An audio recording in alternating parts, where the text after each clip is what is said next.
I'm okay. I just smoked another to the face, yeah. She wanna stay. Singing to your bitch like I was Drake, yeah. Don't just try to tell me you love me. Can't keep it real if you really don't trust me. Come with a real, you hip in the front, so you get my meals. I'm gunning for the money in the bank. Come on with a dank, scrolling in the tank, rolling with the gang. You sitting out on the sideline tripping, I go to the hole with the rock like Pippin. Yeah. I'm okay. What up, though, everybody, and welcome to the Woodward Heavyweights live on Woodward Sports. Make sure you smash that like button and subscribe. Appreciate you for joining us today. I'm joined on the desk by Skinny White Easy. Here Chris is filling in. Easy's going to take his fam to see the Sandman downtown, so that should be very cool. Adam Sandler is in the city, and he's taking the boy and the lady to go see him, so that should be very cool. Chris, appreciate you filling in, dude. Hey, appreciate it, man. Wouldn't have it any other way. You're my best friend here. Yeah, sure. And the only reason we can make this happen is because Kool-Aid is filling in for Chris. So shout out to Kool-Aid on the TD sticks, and of course Nick in the sound booth as always. Shout out, boys. Packed show, a lot of football this around the league. High hopes for it. A lot of football. We got a lot of audio from Dan Campbell. We have a new defensive back signed by the Detroit Lions, a veteran of the NFL, hopefully going to come in here and start for the Detroit Lions against the Tampa Bay Buccaneers. We'll get into that later. But first things first, there's one defensive back out there that everybody loves, and the bad man's gone today. But Chauncey Gardner-Johnson was subsequently released from the Baltimore Ravens already without even playing a game there. I don't know if he played last week, but he didn't play very long in Baltimore, and he is now a free agent once again. Do the Detroit Lions spin the wheels on CJGJ? You do not spin the block. I know this is not, but you don't spin the block on CJDJ. You've seen it one time. It didn't work. And look, if a defense as bad as the Ravens is letting you go, I mean, what case is there to be had? That's pretty What good case? I guess the case is you're out Brian Branch and you're out Kerby Joseph. I was a hard no on this a week ago, fellas, but as things go on and new information is presented to us, I mean, would I take him for a week or two? Maybe, until these safeties get back. I mean, you're at the point Is where Kerby Joseph out officially? No, but if they do choose to sit him out, I mean, Kerby, let's be honest, I didn't think he was coming back in that game the way he was limping off the field. It's true. Brian Branch, suspension. If you want to kick the tires on, obviously CJGJ for a week, yeah, I'll do it. I'll do it for a week. Come on. Maybe you get one pick against Baker. Gross. That's crazy. How you feeling about it, Kool-Aid? Do we bring back CJGJ? Oh man. I've continued to think about this, and I err on the side of not that retread. I'm not against retreads, but specifically that one. When you talk about this locker room, you talk about the Brad and the Dan guys, it got kind of obvious that he just wasn't that. And at one of the most critical moments in the season, as a supposed vet, nothing personal against him, but I can't go that route. Yeah, I agree. I don't think they're going to do it. I would be very surprised if they brought him back. And I don't really want him to come back. Not only his lack of ability, but just everything he brings in the locker room. He is a cancer. We've got a lot going on. We need defensive back help for sure, but maybe we see Harper out there more. He got a pass breakup when he was out there for a limited time against the Chiefs, so we'll see. No, CJGJ is not coming back, and Easy already banned him. Yeah. So, I mean, is he not at this point like cooked? I mean, we just saw it with Lions fans, with Zadarius Smith, right, where he just was physically cooked, and I think that CJDJ, if you're getting again let go by a team as bad as Baltimore, as desperate as Baltimore, I think that there's definitely not a lot there to go with. So I'm good on it. I'm good on rolling on it. And you got to just look. The best defensive back you have is Aiden Hutchinson getting pressure to the quarterback. Like that's what you're gonna have to do this week. Absolutely, that's what you're gonna have to do. And speaking of being cooked, Nick, your guy Sharon Moore is getting absolutely abused on social media today. I don't know if you guys have seen this, but good shit. Sharon Moore went out there and he did his last press conference wearing a Carhartt work jacket, and he actually literally said, "We got to get back to work," and so that's why I wore this blue collar jacket. And can you just put up any of the memes that we got in there, because they've been coming in. And listen, Michigan sucks now too, so I can talk all the shit I want, because that team is dog shit, and you're not getting to the playoffs. So we got. You're talking about the different memes. Yeah, here's one. I just wanted these players to know that win or lose, I would go to war for each one of them, and that's why I'm wearing this Army uniform today. And then we got another one in there. I just want you guys to know, while they may get torched, I'll always be there to extinguish the flames. That's why I'm wearing this fire suit. That's kind of a bar. And then we've got, that's why I'm wearing just Chef's Whites, to remind my team and fans to keep calm and let me cook. Sharon Moore. So, yeah, these have been pretty good. They're flowing all day. That's just top-tier cornball stuff for him to do that. Yeah, it was straight out of the movie 8 Mile, the giddy up, like B-Rabbit. So, yeah, I don't love seeing that from the head coach. It's tough, bro. The Michigan Wolverines. It is extremely tough, but I will say this. They'll all be chanting, "Hail to the victors," after they kick the shit out of Washington and get a get-right game at home. Still moving forward before the big matchup against the rival East Lansing. Oh, now it's a big matchup? It's always been a big matchup, no It's matter a big what. matchup now? It's always a big matchup. It's not a fucking big matchup. It is. You just How called is it us a big shit. matchup? You just called Look how us they shit. moved the How would it not goalposts. be? Because both teams are shit. So how could it be a big matchup? I think it's even more of a big matchup if both teams are Neither shit, which team I is don't think ranked. Michigan's shit. Which I don't think Michigan's shit. Let me get that clear. But they're not in the top 25.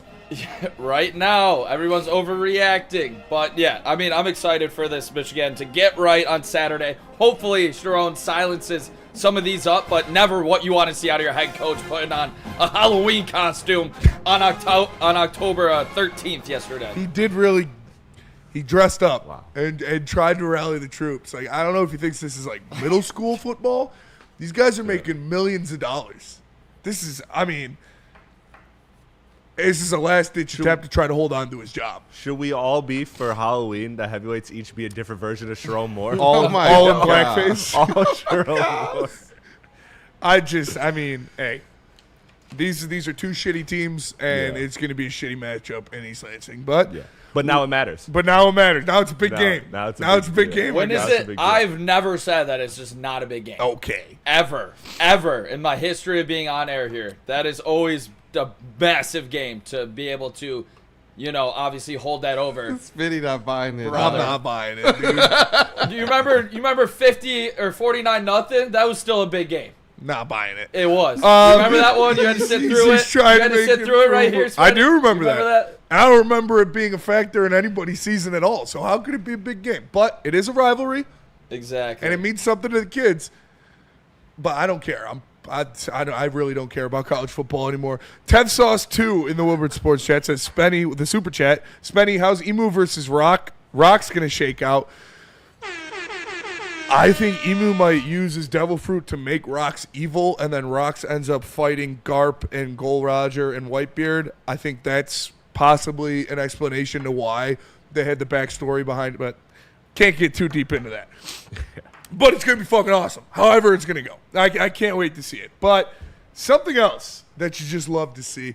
I saw this video, and, we really take pride in our Detroit Lions going out there, being a part of the community, and setting a good example for youth, for young athletes, for kids in the city. And Jameson Williams has done that. He's bought waters for these kids, giving out $100 bills. He gives back. He does a lot of coat drives and stuff like that. And we have another example of Jameson Williams helping the youth. And here, Kool-Aid, can you throw that one up there? Because the J-Mo is catching on with the young athletes. And so you got kids out here doing the J-Mo celebration. I don't know it's the face palm for of me. the Little League, but you can hear all of them go, it's the J-Mo, it's the J-Mo. Hey, dude, J-Mo is single-handedly keeping Fortnite emotes alive, and I'm here for it. I mean, Oh look, my God. This is what you ask for when you get a guy like J-Mo. You get somebody that's so involved in the community that leaves a legacy. You know, this is how you earn your money as a Detroit Lion. No, but all he's a jokes legend aside, for man, to those kids. it's awesome to see him connecting. It's awesome to see him inspiring, and I will say that J-Mo is one of those players that, you know, he just reaches everybody. Not always. Yes. There was the McDonald's burger that we just won't speak of anymore. But for the most part, he is somebody that reaches the community, and you love to see it. You love to see what J-Mo's doing, and it helps. Anytime these people wanted to drag down J-Mo last year, what were we bringing up? We were bringing up stuff like this, all the stuff that he's doing, and it's just like he's not the character that everybody wants him to be. You know, some people just got the juice like that. And J-Mo's got the juice, and obviously everybody wants to be J-Mo. I don't see people doing the Juju Smith-Schuster out there, you know, bleeding out of their nose and crying like a little bitch. I don't see that celebration happening anytime soon. But you know this guy, We J-Mo. don't see the CJ DJ Mass anymore. Not seeing the CJ DJ Mass anymore, but you're going to see the J-Mo forever. That's because he's got the juice. How do we get a Jake Bates pregame stretch going? Ooh, the Jake Bates did do it first. Yeah, he did. He did do it first. It was originally the brick salesman. Hey, with finesse at that. Yes, yeah, and a vinegar face. It was very vinegar level strokes for Jake Bates in that one. And yeah, I mean, I just love to see the kids really focusing on what means the most, and that's touchdown celebrations. Because if you're gonna score, you better be cool. And look, do it now while you before you can get to the NFL, right? When they just make it completely unacceptable to do anything. So unless you're Patrick Mahomes, then you can yell in everybody's face and nothing ever matters. Yeah. The Lions have the best touchdown celebrations. It ain't even close. And I love how they talk about him on St. Brown podcast. Like, Amon-Ra's proud of what he cooks up. So He is. I love it. And it makes him want to get in the end zone more. I mean, you have to I feel like he's kind of been shamed out of celebrations ever since he was shaking his ass on live TV, though. I feel like I haven't seen him do too many celebrations. Congratulations, you just got Amon-Ra St. Clown. Did that go into Amon-Ra dropping that big fourth down? It could have been. Maybe he felt the pressure of having to do a good celebration if he makes that catch. Of having to shake that And ass having again? to shake that ass on live TV. Nah, I just fucking around. Yeah. But I mean, I'm excited to see this Lions team. We got, like I said, a lot of audio from Dan Campbell about Kerby Joseph, about the other injuries, Alim McNeill, and the Detroit Lions sign a veteran cornerback to put in that backfield, possibly get some serious minutes against the Tampa Bay Buccaneers. But before we go to break for the first time, gotta say happy birthday to our guy Jared Goff. Since Easy's not here, we're gonna have no slander at all, and we're just gonna say, Jared Goff, you're an elite quarterback in the NFL. Happy birthday, and thank you for running the Detroit Lions offense to perfection. Praise Goff. Praise Goff. Praise God for sure. Thank you for the Rams win. That was like a generational moment in my life. I cried that day. Yes. We were all celebrating. Not like Juju Smith-Schuster bitch tears, like actual emotion. Yeah. Yeah, that was the best day of my life as a sports fan, I think. I don't really remember too much in 04. Like, I was so young when that went down. But honestly, first playoff win for a team that went 0-16. Better than like, Michigan winning the national championship, huh? Don't do this. Maybe. Yeah. No! I'm not mad Maybe. at it. No, honestly, Detroit Lions, I mean, I'm not mad at it. Lions are second to none in this town for sure. Yeah, And that they first won playoff game. And they won it fair and square, too. And they won it fair and square. No cheating scandals with the Lions. All right, let's go to break. We're going to come back. We're going to talk to you about a new veteran defensive back that's probably going to make his way to the Detroit Lions active roster against the Tampa Bay Buccaneers. But first, let me tell you about Planet Fitness. Planet Fitness, where your fitness is essential. Join in club or online at planetfitness.com. You can go to any of their 50 Metro Detroit locations if you got the black card, and you can go to any in the world, over 2,500. You can get a full body workout in 30 minutes, and all memberships include fitness training. Join in club or online at planetfitness.com. Chris, what about Art and Jake's? Let me tell you about Art and Jake's, and this is not on the read, but this is genuinely a place I go with my good friend. Shout out to Matt. We go to the one on Hall Road. You've seen the heavyweights there for the live watch party.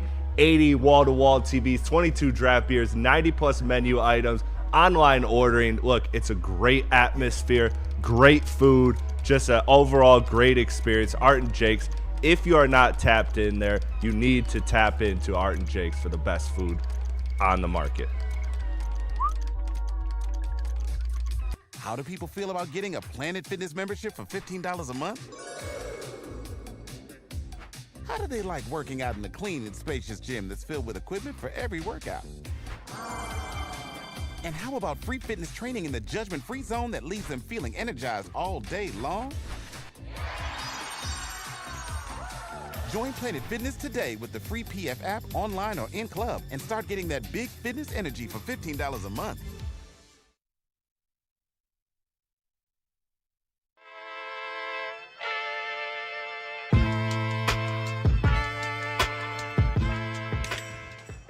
Hey, Tony, what's up, bro?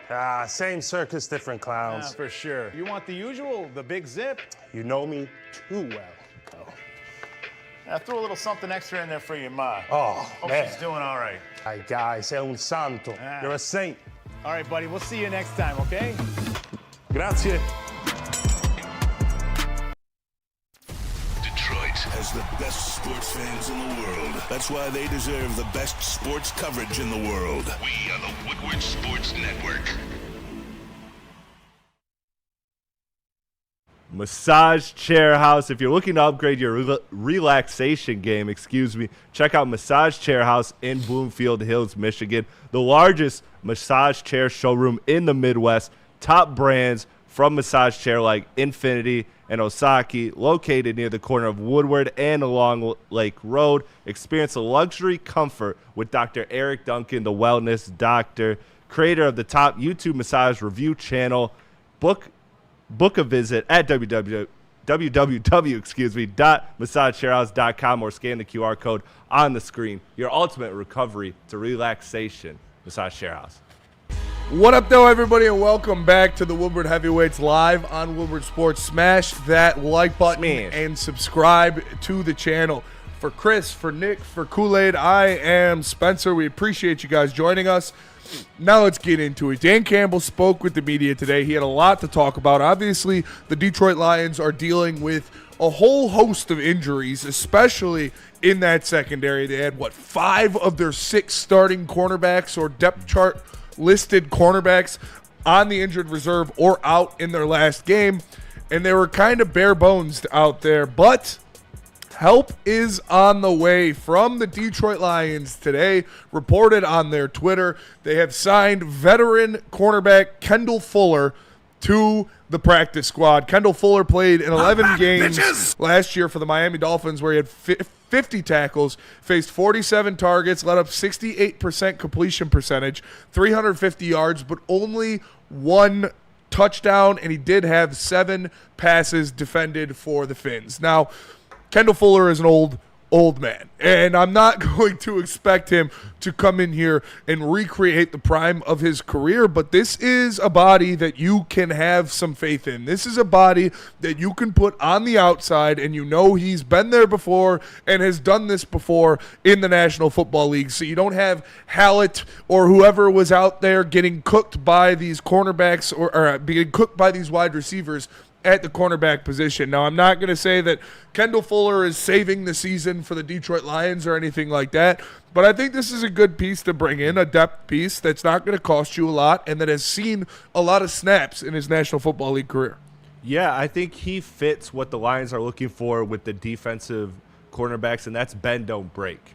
And I think that is where this Lions defense is going to operate. They're going to say, look, we will have plays to give up. We will give up big plays, but we just can't give up that many. We just can't give up touchdowns. We have to limit them to field goals, or, yeah, they can have a big play in a drive, but let's not let them have 3 big plays in a drive. And Kendall Fuller, to me, is somebody that, you're right, he's older.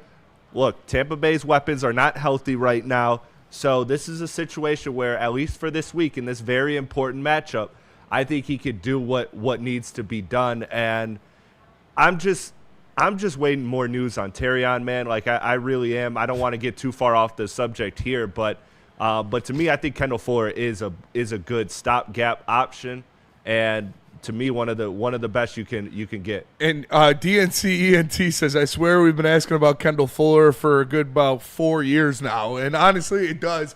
ever since they have had this turmoil in the backfields, but maybe give Kendall Fuller a call. What are we going to do with Kendall Fuller? But like I said, he played 11 games for Miami last year, and it's not like he was this lockdown cornerback, but it's better than literally grabbing somebody who hasn't played in years. And I'm not expecting him to be a game changer, but this is even a piece that you could possibly rotate over to safety. He's an older cornerback. He is 30 years old, but he's a very good instinctive player, and he knows how to read a quarterback and read an offense. So maybe you don't want him straight up on the outside. Maybe you have him at the nickel. Maybe you give him some safety snaps, and you have a guy like Raxter Sin as well who can rotate around. So it's just more depth for a defensive backfield that's been tarnished, with injuries so far. And we've seen what Raxter Sin looks like. It's not, overly great, but I'm expecting something similar out of Fuller. But the thing with Raxter Sin is he made 40 starts, coming into this year. You got a guy in Kendall Fuller that has won a Super Bowl, and he's started 104 games in his career. Yeah. If this defensive line is doing its job and Aiden Hutchinson is able to break the double teams that he's going to get, Alim comes back, I think Kendall Fuller can really help this defense right now at a tragic time where you're dealing with significant injuries at the cornerback position once again. I mean, like I said, 104 games started in his career. He's 30, Raxter Sin's 29. Yeah. It's not too big of a difference here, and I believe his experience is going to go a long way in this Kelvin Shepherd defense. If he gets a shot this week, I like his ability more than a lot of corners on this team right now. We'll see what kind of shape he's in. We'll see if he's ready to go, but I don't think we sign him just to sit on the practice squad. I think there's a really good chance that he plays as soon as this Monday, and he's going to help your team win a game. I was going to say, especially when you consider the way that the Detroit Lions typically play defense to bend but don't break. You really just need somebody who understands your terminology, who has some familiarity or comfort with your schemes, and can just go out there and just hold the fort. Even if you give up some plays between the 20s, it's just realistically go out there and be a competent body. And that, to me, is what I look at. When I look at Kyle Fuller, at the very least, can you go out there and give us that? Yes. And when you're talking about the bodies that they've lost, you don't want to overstress or overwork or overput. You still want to make sure that there is some commonplace of depth on this team. And so for the Lions, especially with Brad Holmes, he's been a whole lot more right than us over the last 2 years. And so this is a move where I'm like, all right, this must be something that they see that can eventually help the squad. I would not be surprised if Kendall Fuller was starting outside for the Detroit Lions on Monday night. Like Nick said, you don't have a lot of guys in this lineup that you feel comfortable with their skill and ability one-on-one on the outside. And the Detroit Lions are not going to change their entire defense just because of injury. They're going to be putting guys on islands one-on-one on the outside.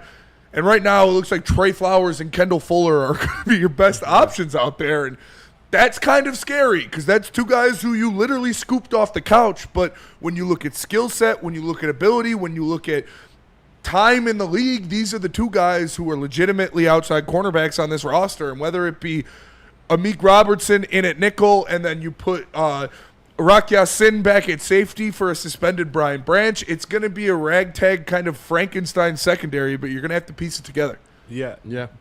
My question is, if this doesn't work, do you then have to explore the trade market at that point? I don't know about have to because Brian Branch is only going to be gone for a week. Right. He will be back after his suspension. Yeah. They expect Terrion Arnold and other members to return to this team after the bye week. So I think Brad Holmes and Dan Campbell even DJ Reed even DJ Reed you've got coming back. And I think Brad Holmes and Dan Campbell are going to ride it out with this kind of hodgepodge Frankenstein until they get some of their guys back rather than give up assets. And we actually have Dan Campbell talking about other injuries. We have more specific ones coming with Kerby Joseph and Alim McNeill, but here are some of the other guys in their timetable to return. For Terrion and Avante, any chance this week or after the bye? Is that more likely? I think they're both probably after the bye. I do. Marcus Davenport is eligible to come off IR this week. Is that close to happening? I don't see that. Not yet. He's doing well. He's getting better. We like where all those guys are at. I mean, we're going to be looking pretty good at the end of November, December, which is awesome. But I don't see him being ready before the bye for sure. Just super quickly, because we haven't asked about him in a while. Malcolm had the cleanup procedure on the ACL several months ago, put him a little bit behind Alim. How close are you looking at with starting his clock? Yeah, hopefully, we're hoping after the bye we can start rolling him out there a little bit, get him going. So there you have it from Dan Campbell, that he expects a return from guys like Terrion Arnold and Avonte Maddox after the bye week. And that is not too far away. You know, it's just around the corner when you really think about it. So, no, I couldn't see them giving up assets, trading away assets to bring in a guy when they're expecting these reinforcements to come here in the next couple weeks. Yeah, I completely agree. I just think it's a question you have to raise because you are in this game with how the Bucs are playing, this game could be one of the most pivotal games on your schedule when it comes down to seeding in the NFC. So we'll see how this plays out, man. But I have confidence that the defensive line is going to perform better, which will in turn help the backs. And I think this team, just looking at what they've done throughout the last couple years, how many times does Dan Campbell went in that locker room and said, hey, look, we got a lot of injuries. We're just going to create chaos, and we're going to win this fucking game. And they've done it. And they've done it. They go for it on fourth down. Their offense is their defense in a lot of sense. So I do think that as long as this defense bends and not breaks, then this team will have a pretty easy time beating the Bucs. Yeah, and like I said, we got a lot of Dan Campbell audio to get to throughout the day on Kerby Joseph, on Alim McNeill, on those Buccaneers, on this team and the crossroads they're at right now, and we're going to get into all of it. But Kendall Fuller signed to the Detroit Lions practice squad.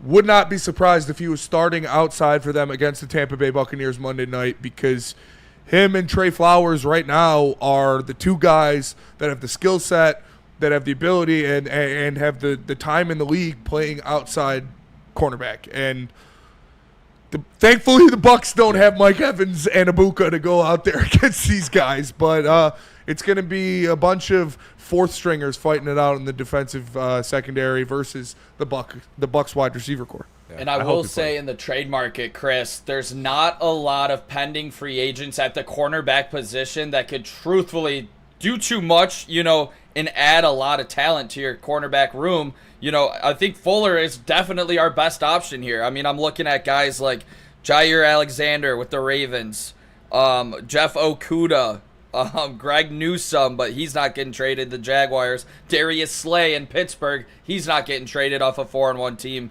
So it's looking bleak in the trade market for pending free agents where you could move off of a sixth, a fifth or a sixth to really try to get a guy in here. I don't think Brad is going to go that route. So hopefully Fuller is ready to step up for this Detroit Lions team that desperately needs an outside corner. Absolutely. And let's go to break. We're going to come back. We're going to talk more about the Lions secondary woes, and Dan Campbell gives an update on Kerby Joseph. But first, let me tell you about Sharon's Heating and Air Conditioning. Listen, Sharon's Heating and Air Conditioning is family owned and operated since 1981. And if you are a DTE customer, you can get a free furnace tune-up. Sharon's will do it for you. Give them a call or visit them online at sharonsheating.com. Sharon's Heating and Air Conditioning. Hey, tell us about Wicked Pickle, Nick. Ooh, looking for the ultimate pickleball experience? Check out Wicked Pickle, Metro Detroit's hottest indoor pickleball spot, with 10 climate-controlled courts, daily open play for all levels, and a chill lounge with TVs, ping pong, and cold drinks. It's always game on, rain or shine. During a party or a team event, they host groups from 10 to 200 people. Don't miss the APA Michigan Gold Cup November 22nd and 23rd. Sign up at pickleballtournaments.com and mark your calendars for the Woodward Sports Pickleball Party, January 9th. Details coming soon. How do people feel about getting a Planet Fitness membership for $15 a month? How do they like working out in a clean and spacious gym that's filled with equipment for every workout? And how about free fitness training in the judgment-free zone that leaves them feeling energized all day long? Join Planet Fitness today with the free PF app, online or in club, and start getting that big fitness energy for $15 a month. Walk into any Lady Jane's Haircuts for Men today. Open 7 days a week. Sit back, relax, and enjoy a precision haircut, scalp massage, hot leather neck shave, and hot towel treatment from one of our talented stylists. Step up your game this season and take advantage of our $20 haircut special. Scan the QR code and get your coupon today. Lady Jane's Haircuts for Men, the ultimate haircut experience. Open 7 days a week. Walk-ins always welcome. Lady Jane's Haircuts for Men. It's wicked awesome. Love Woodward Sports? Love wearing clothes? Then you should be wearing Woodward Sports clothes. Check out our full line of merch at woodwardsports.com. Just click on Shop. We have all your favorite designs, like Dan Campbell kneecaps, Woodward Golf, and of course, our own logoed out merchandise. Men, women, infants, kids all love Woodward Sports. Impress your friends. Impress your boss. Impress your dog. Buy Woodward Sports merch today.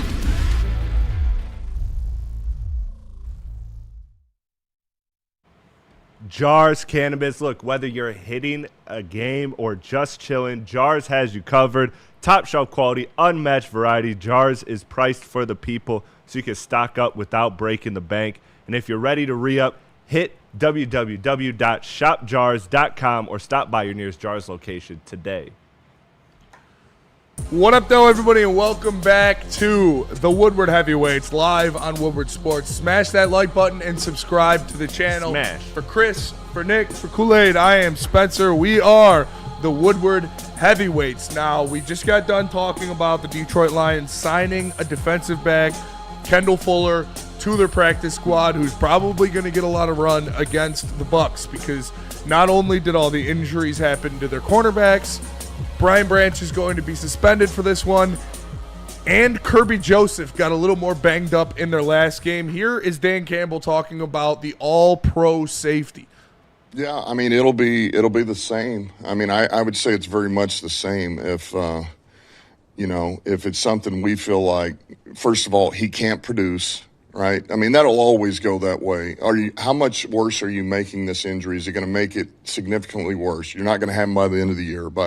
Okay, well, that doesn't make sense. All right, well, what if it's, you may not make it worse, but just being a little bit better is going to help his production go way up. The production is not there, right? He's not, A, maybe he can't finish the game. B, the guy behind him would be better off, playing. So you have to weigh every one of those. And so we'll do that with Kerby. I mean, we'll reassess here. We saw the game the other day. He tried to gut through it, played most of the game. And look, it wasn't his best performance, but he'd tell you that too. He was giving us what he had. And so we'll have to reassess. So there it is, and it seems like it's just going to be like that with Kerby Joseph going forward. That knee injury isn't something that seems to be going away anytime soon, and he has an extremely high pain tolerance. We've seen him play through this consistently now for the last couple weeks, and he went out. It looked really bad. He was limping. He needed help off the field. And then he went in there and he got a shot of Toradol and he came out and he absolutely stuck Isaiah Pacheco in the backfield. So it's just going to be a pain tolerance thing, and he's probably going to be day-to-day for the rest of the season. Yeah, the thing that worries me is that this isn't one where if he misses a game and the bye week, I still don't feel comfortable that this thing is going to go away. This seems like something that is going to linger and haunt him for a majority of this season, but you can only hope that, look, they are taking the right approach, and if they have to shut him down now, look, shut him down for a couple weeks if you have to, because that back end of the schedule and the playoffs is when you need Kerby Joseph the most. I believe that this defense, although it is already depleted in the secondary, has what it takes to get by week to week. When you look at Tampa Bay, when you look at the Vikings, that's the next 3 weeks of your schedule because you have the bye. So, you have a team that until November, you get the troops back, you get the secondary back, you let Kerby kind of heal. I think you have to consider shutting him down for a couple weeks, because I don't know if, truthfully, if you give him this game off and the bye week, I think that's a bare minimum Dan Campbell should do for Kerby Joseph. I think that's the bare minimum right now, because it seems like this isn't going to get better unless he takes significant time off. Be able to tread water. We've seen them go last year and lose a whole lot of different starters. Then, their second line, their third line, and then even some of the guys that they signed or brought in to effectively mitigate that. That's what makes me a little bit more comfortable. Like, if I hadn't seen this before out of this team, multiple years in a row where they've had to tread water, tread the injuries, find ways to get the schemes to design pressures because your edges are hurt, or Alexander Zaloni's out, what are you going to do? Or whether the secondary has been injured or just flat out bad, they've always found a way to overcome. Because if you think about it, that secondary, no matter who's back there, been getting torched between the 20s for like the last 2.5 seasons, 3 seasons now.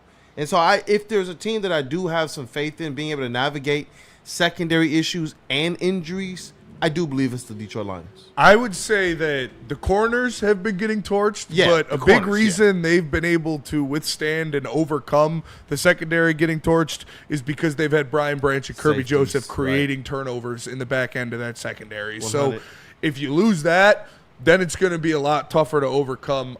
I'm believing that Kerby Joseph is going to play in this game. I think that he knows how important it is to have him out there without Brian Branch. I think this team knows how important it is to have him out there, especially without Brian Branch. And you look at having the bye week next week is definitely something that will help. And definitely the long week, not playing until Monday, is something that will help. But again, I don't think this is something that's going away anytime soon. And Kerby Joseph is just going to be banged up for the rest of the year. And that's what scares me. Playing the Buccaneers on Monday Night Football, week 7 here. I'm not too concerned about it. I think you've seen with Ibuka, Mike Evans, and the Buccaneers wide receiver troubles right now. This is a game. If you can snag an extra week, obviously not ideal with Brian Branch out, but I think you do it. I just cannot have a nagging injury on an all-pro safety going up Thanksgiving against Green Bay and the Jordan Love Packers, like in a must-win game. And I need Kerby healthy. And you talk about the playoffs, and if this is a lingering thing where even taking 2 weeks off isn't going to help him, I guess that's a different story. But I just think 2 weeks off, it's got to help a guy like Kerby. See, that's where I am. I don't think like 2 weeks he's going to be healthy. I don't think if you sit him for this and give him the bye week, then boom, he's just good to go after that, and the injury never happened. I think this is something that he's going to be consistently dealing with for the rest of the season. So obviously, if you can kind of rest him like they've been doing with Taylor Decker, give him a spot here or there, sure, this is not the spot. And if he is good enough to go, he should be going. Yeah, this is definitely that time, man. I don't know what's going to happen with the Branch thing, with the appeal.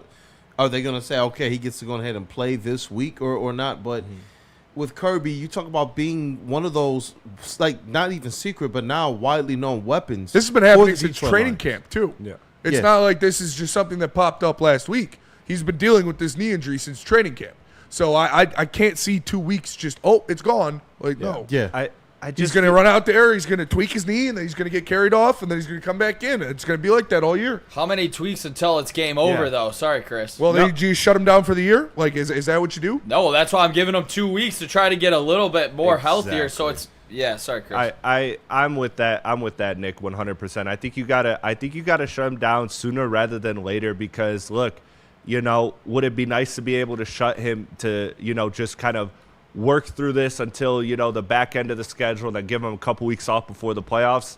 That would be great. But ideally, I think you have to be proactive with these things because as in my, athletic days, I did have knee problems. And I can speak to you as a former athlete that when you have a knee injury, you favor the other leg, you get messed up in the other leg. I had a knee injury, go to an ankle injury in the opposite leg. Like, you just start to favor and stuff. So I think this is something you just have to be proactive about. He's too valuable, and if shutting him down for 2 weeks now and just doing that and seeing the results you get gives you an X% better chance in the playoffs or gives you an X% better Kerby Joseph in the playoffs, then I think you do it. You might be right, Spencer. This might be too far gone, but I just think it's at the point where you have to try and live with the results because I don't think it'll get worse. I think, if anything, it'll help a little bit, but it won't fix the problem, and I think the juice is worth the squeeze there. I would rest him. If you want to give him 2 weeks in a row, rest him after the bye. Give him the bye and the week after the bye when Brian Branch is back and you have one of your all-pro caliber safeties back there. I don't like going up against the MVP of the league right now in a Monday night matchup and evening the playing field by having no starters out. Like, again, if Kerby can't go, he can't go, and you don't play him because it's not that important to risk the entire. But if it's the same thing that it's been the past, 5 weeks of the season so far, and it's just a pain tolerance thing, I don't see this the game you shut him down. I 100% agree with you. We've seen Kerby Joseph be an equalizer of sorts, be one of those guys that can pick up the lack of cornerbacks, the lack of coverage. We went into matchups over the last 2.5 years saying, yo, how are we going to shut these players down? How are we going to keep points off the board? And even though we saw yards go up because of the guy who's led the league in interceptions for the last few years, Kerby Joseph in that red zone, it's like, do you really want to test him? Him being out there gives the Detroit Lions always a chance, no matter really who's in front of them. Think about how many times have marched down the field against the Lions defense, no matter if it's Hutch out there or not, no matter if it's Zoe out there or not. Yeah. March right on down, but then who's ultimately been the one to go out there and seal games for us, the one to go out there and take away like drives where a team marches right down. Ooh, Kerby Joseph is that deal. So it's like, I'm with you. If he can be out there, you want him to be out there. And I think it was just a fan who said, you know, aren't they always hurt? And this is the NFL. That's one thing that we know. And, you know, Calvin has talked about it too. They are. Braylon's talked about it too. Every single week they got these nagging injuries. And to Chris and to Nick's point, it is about how you manage those things when we hear Dr. Pierce talk about it. But I'm with you, bro. If the medical staff clears him, you need him in a game like this. You do. And Michigander, real quick, Nick, sorry. Michigander 1212 with the super chat says, thoughts of the media choking on KC's D. It's been going on for about 8 years now, so it's not going to change until Patrick Mahomes retires. Buddy was in a coma. Yeah. He just woke up. What is this? What is this Chiefs glaze? Where did this come from? What were you going to say, Nick? I was just going to say, like, last week when we saw, like, Kerby, like, he could have been playing Sunday Night Football, like, straight adrenaline after he did get that shot. And he might be banged up after now. It's like the way that he physically looked coming off of that field, that is the image that is stuck in my head that scares me. Not him playing the second half built up on all this adrenaline and everything. It is him walking off the field where it looks like this dude has a serious injury, and we do have to be careful because he is an all-pro and an absolute game changer. And if we lose him for the season, this season, it's going to be hard to win a Super Bowl. No doubt about it. Like, it decreases your chance of winning a Super Bowl significantly. Absolutely it does. And that's why I'd be careful in Week 7 compared to Week 17. That is very fair. Let's go to break. We're going to come back. Again, we got more audio from Dan Campbell. With all these injuries happening, taking away players from the secondary, the defensive line might be getting a boost this week. But first, let me tell you about Loom Cannabis. Listen, Loom's the stuff. Go to Loom.com to find a store near you. Use promo code WSN30 to get 30% off your entire order.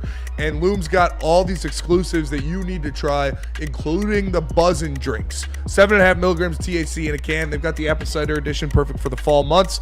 Go check it out at Loom.com. Use promo code WSN30 to get 30% off. Why do we fight? We fight to protect the innocent, to hold the powerful accountable, to bring the oppressors to justice. Why do we fight? We fight to secure and preserve our civil liberties, to get each and every one of our clients the justice they deserve, and to make the lives of real people just like you whole again. ThenFights.com.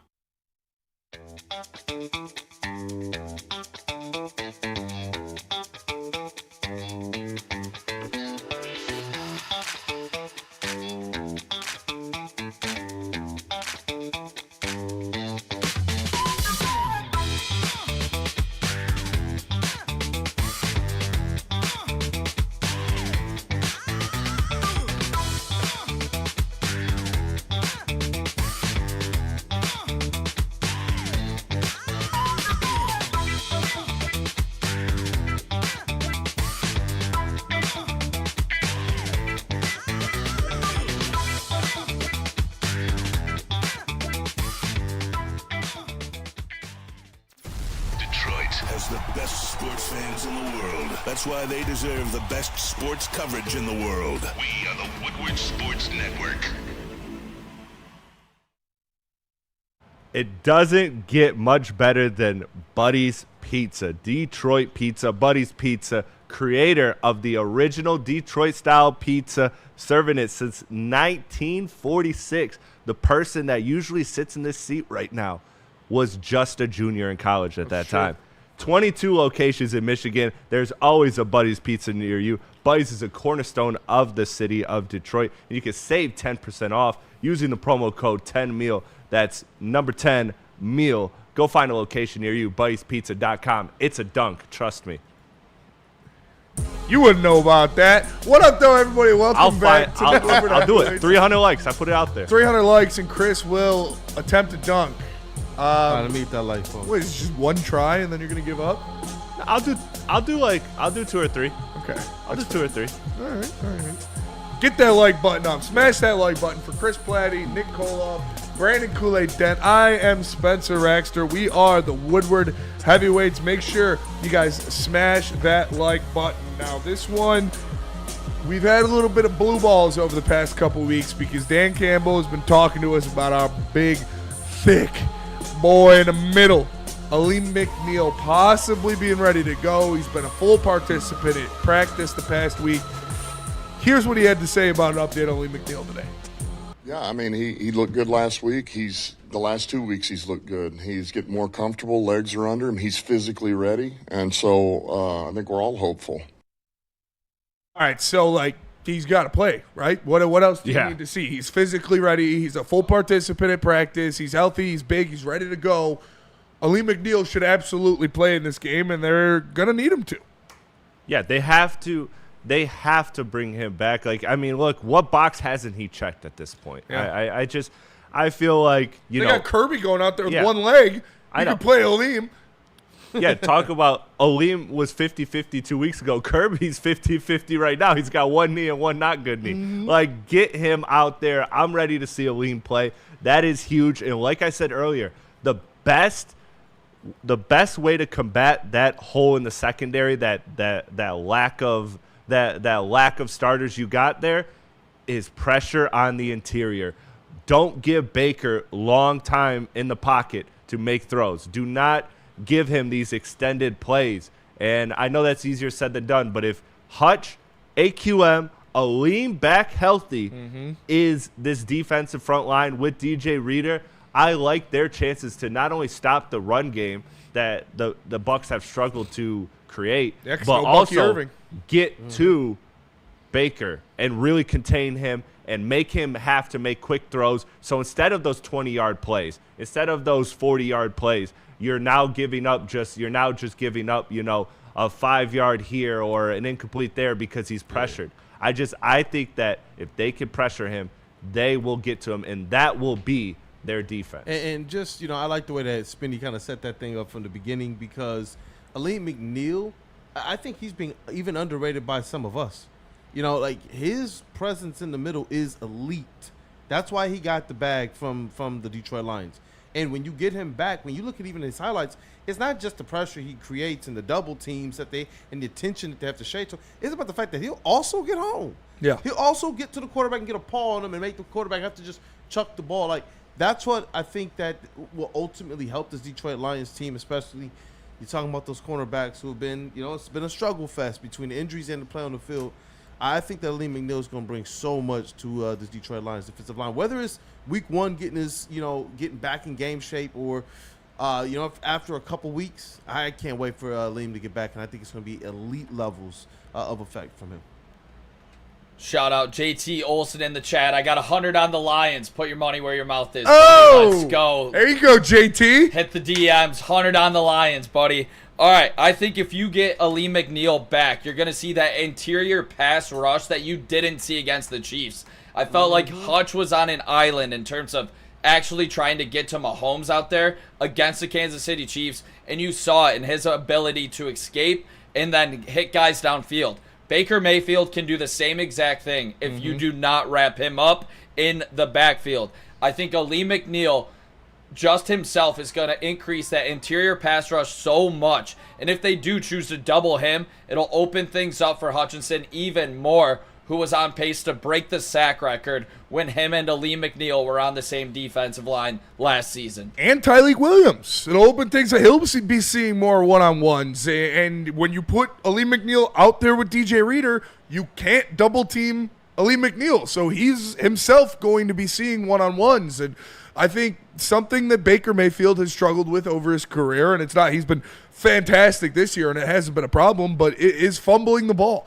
And when you get a guy like Alim McNeill who's so big, so strong, so active in the pocket and in the run game, that's just another hand that's going to be reaching out there, trying to swat that ball down. We've seen Aiden Hutchinson do it a couple times. We know that Kelvin Shepard has been pumping that into this defense, punch the ball out, get the turnovers, get the fumbles.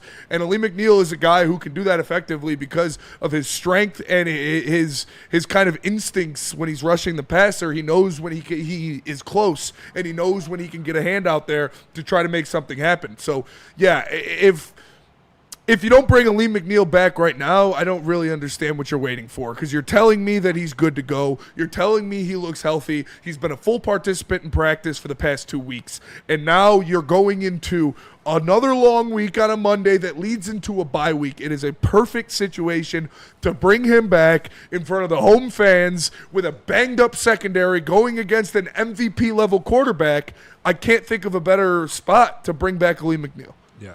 You can't drop this game, too, because this is a game that, like I said, has NFC potential implications in terms of seeding with the way that Baker is playing. And Alim, he checks all the boxes. He checks all the boxes to play, so now it's time for him to play, and I think he will. I would be truly shocked. I'd say he has a far greater chance to play than Kendall Fuller. I think both are playing, though. I think both are playing, I think both are playing, but I would put Alim's chances at like 90% to play. I don't think he does. They can't keep fucking edging us with Alim McNeill. Like, you are edging us with Alim McNeill. I know he's a big, beautiful man, but I don't want to keep thinking the thoughts and the dirty thoughts of. I want to see him out there killing a quarterback. I want to see him out there wrapping his big, meaty paws around Baker Mayfield. And, like, I know that you got to get back into game shape, but by all accounts, the dude's ready to fucking go. Put him out there. You're going to need it. I know they're banged up too, but what helps a young, inexperienced, fifth-string starter secondary? A big, nasty motherfucker in the middle getting after Baker Mayfield. So you got to give us Alim McNeill, Dan. You can't keep edging me all day. You're telling me he's great. You're telling me he's ready. Play him in the game. Yeah. If you force him outside the pocket, which is what Alim is really good at doing, then you are putting him in a situation where he's going to run towards Hutch or AQM. And AQM, look, he's had great moments, with the pass rush this season. So you got to believe that this is a situation where if Alim comes back, this is going to exponentially improve your defense. So I think there's just not a chance he doesn't play, man. I really don't see what else. I don't know what else you have to see. I feel like there's no more boxes he has to check. You're a full participant in practice the past 2 weeks. Dan Campbell says how healthy you look. We've seen the tape of you bullying guys. Like, it's time. And you know this team too. You know this team too. This is a situation where you are very familiar with the Bucs. I mean, the Lions and the Bucs have played each other quite a few times in the last couple of seasons. Mm-hmm. So this is a team that you are very familiar with. This is not something you have to get up to game speed. You are not a rookie in this league. You are a vet. So I love the idea of Alim playing in this game, and I think it's going to happen. What do you think this does for Tyleik in terms of where can we see him, assuming that Alim plays in this game? I think you're going to see a lot of Tyleik Williams spelling Alim McNeill. I mean, maybe obvious passing downs, 3rd and long, 2nd and long, something like that. You have both of them out there. But I think what you do if you're Dan Campbell is when you know they're going to pass the ball for the first time, you put Aiden Hutchinson, DJ Reader, Alim McNeill, and El-Quadin Muhammad out there at the same time, because you have to double-team Hutch and you have to double-team DJ Reader. So you have a one-on-one with Alim and a one-on-one with AQM. And you let those two guys go out there and take care of business, because those are your 2nd and 3rd best pass rushers. Yeah, I agree. Nick, how you feeling? I feel damn good if Alim's back. I mean, we just haven't, seen – people forget that Alim was hurt for that Commanders game. Like, that's a big reason why we lost the game, is because we didn't have our guy in the middle. Alim was... And don't forget, Alim plays amazing in the run as well, too. He's not just pass rush. Yeah, and a run game that, I mean, you saw the Chiefs at time get what they wanted to when they started getting some momentum with Pacheco and Kareem Hunt later in that game. We weren't able to stop them as much as we typically see out of a Detroit Lions team. So to get Alim back, I just think he's such a great leader. He was, if I'm not mistaken, one of the first guys, was it last year when he got the big contract? Yeah, he was right there with, St. Brown, and Penei Sewell in terms of getting that extension. Week 4 or something like that. Yeah, I think it was like October. It was like a little before, right now last year. But Alim McNeill is truthfully one of the, 7-8 guys on this team that are difference makers, blue chip type players that legitimately change a game by themselves. So I think having him on this defensive line is going to make everybody around us better. And more specifically, it's going to take some time off of those cornerbacks and waiting and having to cover, even if it is some backup wide receivers. If they have all day, Baker will pick you apart, as he did in that second half against San Francisco. Yeah. And scramble, man. And that's something that True. I'm looking forward to with Alim. How much more are they able to just play at home? How much more are they able to send the reinforcements when they need? And to do what they did against Lamar Jackson. It was interesting to hear him talk about the defense they deployed, and the different spies and the different levels. And so that's where I'm hoping that Alim McNeill gives just a little bit more of that in our rotational depth. Is Tyleik Williams, have I been pleased with them as a rookie? Definitely. Yes. He's not Alim McNeill. No. And so I'm ecstatic at, the prospects of him being back, because Alim himself has been saying for the last few weeks, if I needed to go, I can go right now. He said he was 99%, or 98%, 2 weeks ago. So I think he should be 100 at this point. And like I said, it's not just pass rushing. It's not just the glamour stats. Alim does the dirty work as well when it comes to stopping the run. When it comes to being the guy, if he gets double teamed, he's willing to accept that, clog those run lanes, open up lanes for your linebackers, and he does a damn good job at playing the screen game as well, which we saw the Kansas City Chiefs kind of abusing the Lions on. So he does the dirty work, but if your car's getting dirty, that's not a good situation. You might want to take it to a Jack's Car Wash near you, and if you text WSN to 888-522-1729, you can get a free Jack's Car Wash. They got 40-plus locations around Michigan. You're going to see one driving home from work today. Just pull in, text WSN to 888-522-1729. You get a free car wash on us. Why aren't you doing it? It's Jack's Car Wash. Big injuries, big news. Twice a week, Dr. Jeff Pierce from Michigan Sports and Spine joins Woodward Sports Network for the Injury Insider Report. Big D Energy Tuesdays at noon. Braylon Edwards and Shep Thursdays at 3:30. Get expert analysis and in-depth breakdowns on the latest sports injuries from the man trusted by top athletes in the community, like D-Mac.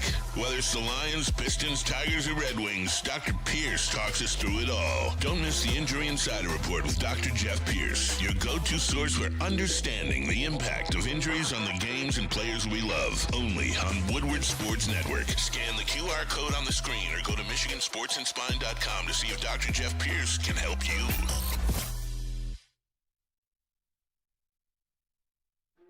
Why do we fight?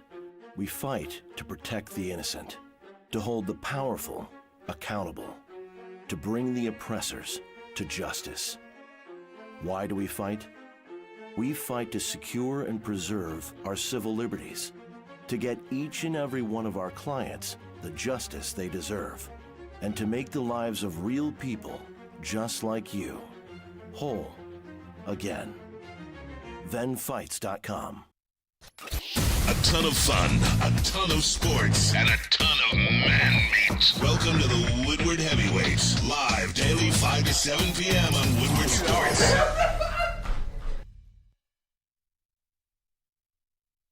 Jane's Haircuts for Men open 7 days a week. Walk-ins are always welcome. Stop in, sit down, relax, get an award-winning haircut from one of our lovely, talented stylists. You can get a hot leather neck shave, scalp massage, a hot towel treatment, all that wrapped into one in the King's treatment. Lady Jane's Haircuts for Men open 7 days a week. It's wicked awesome. What up, though, everybody, and welcome back to the Woodward Heavyweights live on Woodward Sports. He is Christopher Platte. We got Nick Koloff in the TD booth, and our guy Kool-Aid filling in for Chris. We appreciate you. Shout out Kool-Aid. Piston season getting closer and closer. The Detroit Pistons beat reporter. You see the drip. We might sneak in a Pistons segment later because we got Chris on the desk and Kool-Aid in the booth. But right now, I'm Spencer Raxter. We're the Woodward Heavyweights. We're talking Lions, baby. Big matchup on Monday night against the Tampa Bay Buccaneers. You got arguably the best NFC team coming into town to play arguably the other best NFC team. So, like Chris said earlier, it's going to be a battle that might have some implications on seeding in the NFC playoff race. But we've got Dan Campbell audio, and we got one Kool-Aid of him just talking about the Bucs and what he's looking forward in this matchup against the Tampa Bay Buccaneers. And here's what your head coach had to say. They're playing hot football. It's a very good team. Baker is, you guys know, I got a lot of respect for Baker Mayfield, the way he plays, his leadership, his ability to push the ball down the field, make plays with his legs. You know, I just think he's playing at a high level, you know. So, you know, he's a guy that gives them a chance anytime they're in a game. They play really good defense. They got a good old line. Like those guys are, man, they play hard. They're physical. They're tough. They have a run game, you know. They got a good teams unit. So it's a good team. It's a really good team. The Detroit Lions do have a good team coming into town in the Tampa Bay Buccaneers, and it is led by the probably MVP favorite right now in Baker Mayfield. He's playing out of his mind, playing with a lot of moxie, and making a lot of things happen, but they are extremely limited when it comes to weapons on that offense. Chris Godwin is out. Bucky Irving, their number one running back, is out. Rookie phenom and guy who was like in the race for Offensive Player of the Year, Emeka Egbuka, is out. And you look at Mike Evans, he's going to have an MRI. Chris said, Todd Bowles said he's going to have an MRI at some point this week, and then his decision will be made. But this team is really lacking of weapons, and that could help the Detroit Lions when they have a banged-up secondary as well. Yeah, it has to help the Lions that you know, you're talking about their top four weapons being out, you know. I mean, at that point you're looking at guys like Rachaad White and as like that's your spotlight of focus if you're a defense. So that will definitely help the Lions. However, we all know this. This is a league where if you give a quarterback, especially an MVP caliber quarterback, enough time, he will make any receiver open. So it is still important that the defensive line gets pressure on Baker Mayfield and contains him, because if he has time in that pocket, he will make big plays time and time again. I don't care who's lining up for them at receiver. And look, the things we're saying about them, they can definitely say about us. Yeah. Our secondary is just as depleted as theirs. So I think it's a conversation about just, you have to focus on the defensive line, winning in the trenches, keeping them at third and long, right? Like not giving them anything in the run game. I'm confident they can do that. But stopping the run game, forcing them in passing situations. They are a good passing team, though. Yeah. This is a good passing team. Like you have to be ready for the big plays with them. They're they're second in the league in 20-yard passes. 20 yards or more passes. So and a lot of that has been explosive Egbuka. Plays. Egbuka has been their explosive playmaker, so him being out is huge for the more than likely being out. It's obviously not official yet, but they said he's probably going to miss a couple weeks. He seemed pretty confident he was out. Yeah. Todd Bowles seemed pretty confident. Yeah, I mean, I'm just saying they haven't officially announced the depth chart, so nothing is official yet, but he is probably going to be out. They did get back Tristan Wirfs, all-pro left tackle, so that will help them. And a guy in Tez Johnson, a rookie out of Oregon, really took place of Emeka Egbuka in their last game and was making some big plays down the field. He's an extremely fast wide receiver, but if you play, he's a smaller guy, so the Lions might be able to play physical with him at the line of scrimmage. But, Chris, you're right. You can't allow Baker Mayfield to run around back there, make plays, extend the play, allow wide receivers to get open because he's going to deliver them the ball. So the Detroit Lions defensive line is going to have to go after it with a healthy Bucs offensive line now that they got Tristan Wirfs back. Nick, how are you feeling about the injuries that Tampa's facing? Honestly, I'm not too, the injuries don't really mean too much to me. It's the guy under center, and that guy is Baker Mayfield. And if you guys watched that Buccaneers 49ers game, you saw him legitimately escape 2 pass rushers that were on him, break 2 tackles in the backfield, and then proceeded to run for a first down on 3rd and 18, where he broke another tackle, juked another guy, gets tackled, leans back, throws the ball up for the first down. It was one of the best runs I've seen out of a quarterback in a long time. And it's crazy because Baker's not this 6'5", Josh Allen type athlete. Like, he is legitimately hard to bring down as like a kind of smaller stature guy. Yeah, he's stocky. And he is a very stocky guy. And the reason I want to single out that play from last week is because last year when Baker came into town, it was 5 carries for 34 yards and a touchdown. And it was time and time again. It was picking up a big first down after another big first down with his feet, extending drives alive. And I remember in that game, honestly, I hate to say it, but it still just goes in the back of my brain, those cornerbacks for the Bucs were early on a lot of pass breakups, and there were no calls. They called it the other way. It was a turning point early in that game. Want to see a fair whistle in this one. I remember that specifically, and I know we just got done bitching about the refs against KC, but I do remember that specifically. It was a lot of momentum-changing plays last year and some questionable calls in the secondary, so want to see that get straightened up for a secondary and us. It's not going to have a lot of big-name brand guys, It's going to be a bunch of backups going up against some backups. So it's going to be something to look out for. How are those flags playing out? How are those contested catches looking for the Tampa Bay Buccaneers? And I'm consistent, right? Like, when I give these takes, I don't flip-flop. Like, I stay consistent. And the one thing I said last week, and that concerned me about the Lions game against the Kansas City before it happened, was the fact of what? They had that tough loss to the Jags, and this is a team that's going to come out desperate. And I know that it is any given Sunday, and every team is always trying their best, but truthfully, there's nothing that lights a fire under your ass more than a loss. And Dan Campbell even said it himself in the presser, right? He said, this team, maybe we kind of needed this. And so the same reason I was worried about them going into Arrowhead is the same reason I'm confident about them in Detroit against the Bucs, is because this team, this regime, is not the type of regime to drop 2 games in a row. They just don't do it. The Lions are going to bounce back strong. And so while you did see, questionable play calling in the offensive side of it, well, you did see, a secondary that didn't perform well, linebackers that didn't perform well, the defensive line, everybody did not perform well, and yet for the most part, this team was still not terrible. They just had a couple drives and a couple plays go their way or go the opposite way, and now this is a team that had a loss. So I think this team will bounce back and bounce back strong, and I think that, look, Baker, you just have to speed him up. If you speed him up, you're going to be good, because this guy is a gunslinger, man. He, like you said, he fumbles the ball. He also throws interceptions. The Lions' defense has always been what the last couple of years? It's been reliant on the gambles, reliant on winning the turnover battle. Yeah, and I think this is a game where you see the Lions do that. I think you need to be reliant on the pass rush rather than the gamble and expecting Baker Mayfield to mess up, because he hasn't been. And he's been playing at an elite level so far this season. You can't just speed him up.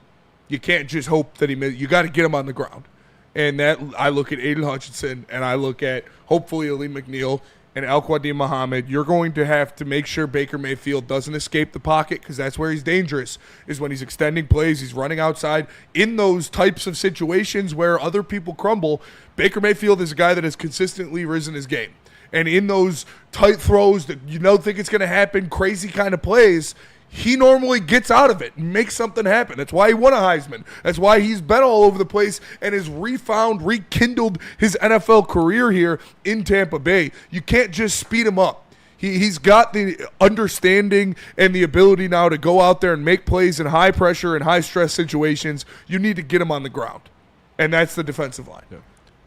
I'll say My bad, Chris. No, you're good. I agree with that. But part of my thing about the gamble is turnovers in the pocket with forced fumbles and stuff. So I think this Lions team is going to come out with strong defense, and I think that Baker is no slouch. But you live by a sword, you die by a sword, and we've seen that. We've seen that with the Lions, right? Like some games their offense is prolific, other games, some of their gambles don't pay off, and Baker. I think this is a game where the Lions will do what needs to be done, and I feel very comfortable about this game. Nick, how do you feel? Yeah, I'm feeling comfortable as well because I think we'll learn from the last time we played them, and with that being said, learn from last week. And I think on that first drive, when we continue to pound the rock, control the clock, and keep the ball away from Mahomes, at least that was the goal. If it wasn't for some questionable decisions by some zebras, I think, we legitimately probably would have won that game. And obviously the drop by St. Brown, but controlling the clock. Like, you cannot have Jared Goff go out there and throw for 55 attempts against the Bucs like he did last year in the loss to Tampa Bay. Like, that is unacceptable. This guy cannot throw the ball over 40 times. Like, I want to run the ball down the Tampa Bay Buccaneers' throats, control the clock in this game, and don't let Baker Mayfield, who's been great all season long, just get, tons of possessions and get a bunch of opportunities against a banged-up secondary. The same game plan that we probably had going into KC, but it got uprooted by some stripes. Yeah, and you know what, man? I want to see this team go in there and do exactly what you said. Go in there and play like you are the Detroit Lions. Go in there and play like you are elite. Go in there and play like you do have Dan Campbell. Even though I give a lot of respect to the Tampa Bay Buccaneers, I feel like this is a game set up perfectly for the Detroit Lions to go out there and remind people yet again, which I think they're going to have to do a lot this season, that yes, we are elite. Yes, we are a problem. Yes, you're going to have to reckon with us. And that's what I do expect out of the Bucs. I can tell you this. I know they're not taking the Lions lightly. Each and every one of these has been a battle, whether the Lions have been missing players or not. And I expect that again with this one. And where I get even more comfortable, and I think that this is probably one of their biggest challenges to date as it relates to this, they haven't lost back-to-back games in a very long time. Because like Chris has said, they've been a very, very well-prepared team at bouncing back. It's like those things just get underneath their skin. And I do expect this to be another one of those opportunities where they're able to do that. I am looking at those linebackers. They were so key at shutting down the different windows, the different running lanes, the scramble opportunities for Lamar Jackson. I do believe if you have a little bit of that mixed in there, and I get it, you had TA and some people, your cornerbacks look a little bit different. But I am looking at those linebackers to go in there and make a difference when you're talking about Baker Mayfield. Yeah, and before we go to break, I do just want to mention Dan Campbell said that you could possibly be seeing some 4 linebacker, 1 safety sets out there with the injuries that they have sustained. And that's why I'm looking at a guy like Derek Barnes, who has made big plays against Baker Mayfield before, who does a lot for this defense when you talk about putting him in different spots, allowing him to play in coverage, having him rush the quarterback, playing that off-ball linebacker as well. So I think Derek Barnes is going to have a big say in this game. Let's go to break. We're going to come back. We're going to keep talking about the Detroit Lions. Dan Campbell. I wish Rodrigo was healthy. Yeah, that'd be nice. That'd be nice. We got Dan Campbell talking about the kind of crossroads that the Lions are at right now in their schedule and what it means for them going forward. But first, let me tell you about Mad Packs. Listen, go to getmadpacks.com to find a store near you carrying the best product in the game, whether it's the high-low pre-rolls, the Boom Shakalaka Tarantula, the THCA Blizzard Pack Infused Moon Rocks, or any of their top-shelf strains. Go to getmadpacks.com. Find a store near you. Mad flavor, mad high. Mad Packs. Big injuries, big news. Twice a week, Dr. Jeff Pierce from Michigan Sports and Spine joins Woodward Sports Network for the Injury Insider Report. Big D Energy Tuesdays at noon. Braylon Edwards and Shep Thursdays at 3:30. Get expert analysis and in-depth breakdowns on the latest sports injuries from the man trusted by top athletes in the community, like D-Mac. Whether it's the Lions, Pistons, Tigers, or Red Wings, Dr. Pierce talks us through it all. Don't miss the Injury Insider Report with Dr. Jeff Pierce, your go-to source for understanding the impact of injuries on the games and players we love. Only on Woodward Sports Network. Scan the QR code on the screen or go to MichiganSportsandSpine.com to see if Dr. Jeff Pierce can help you.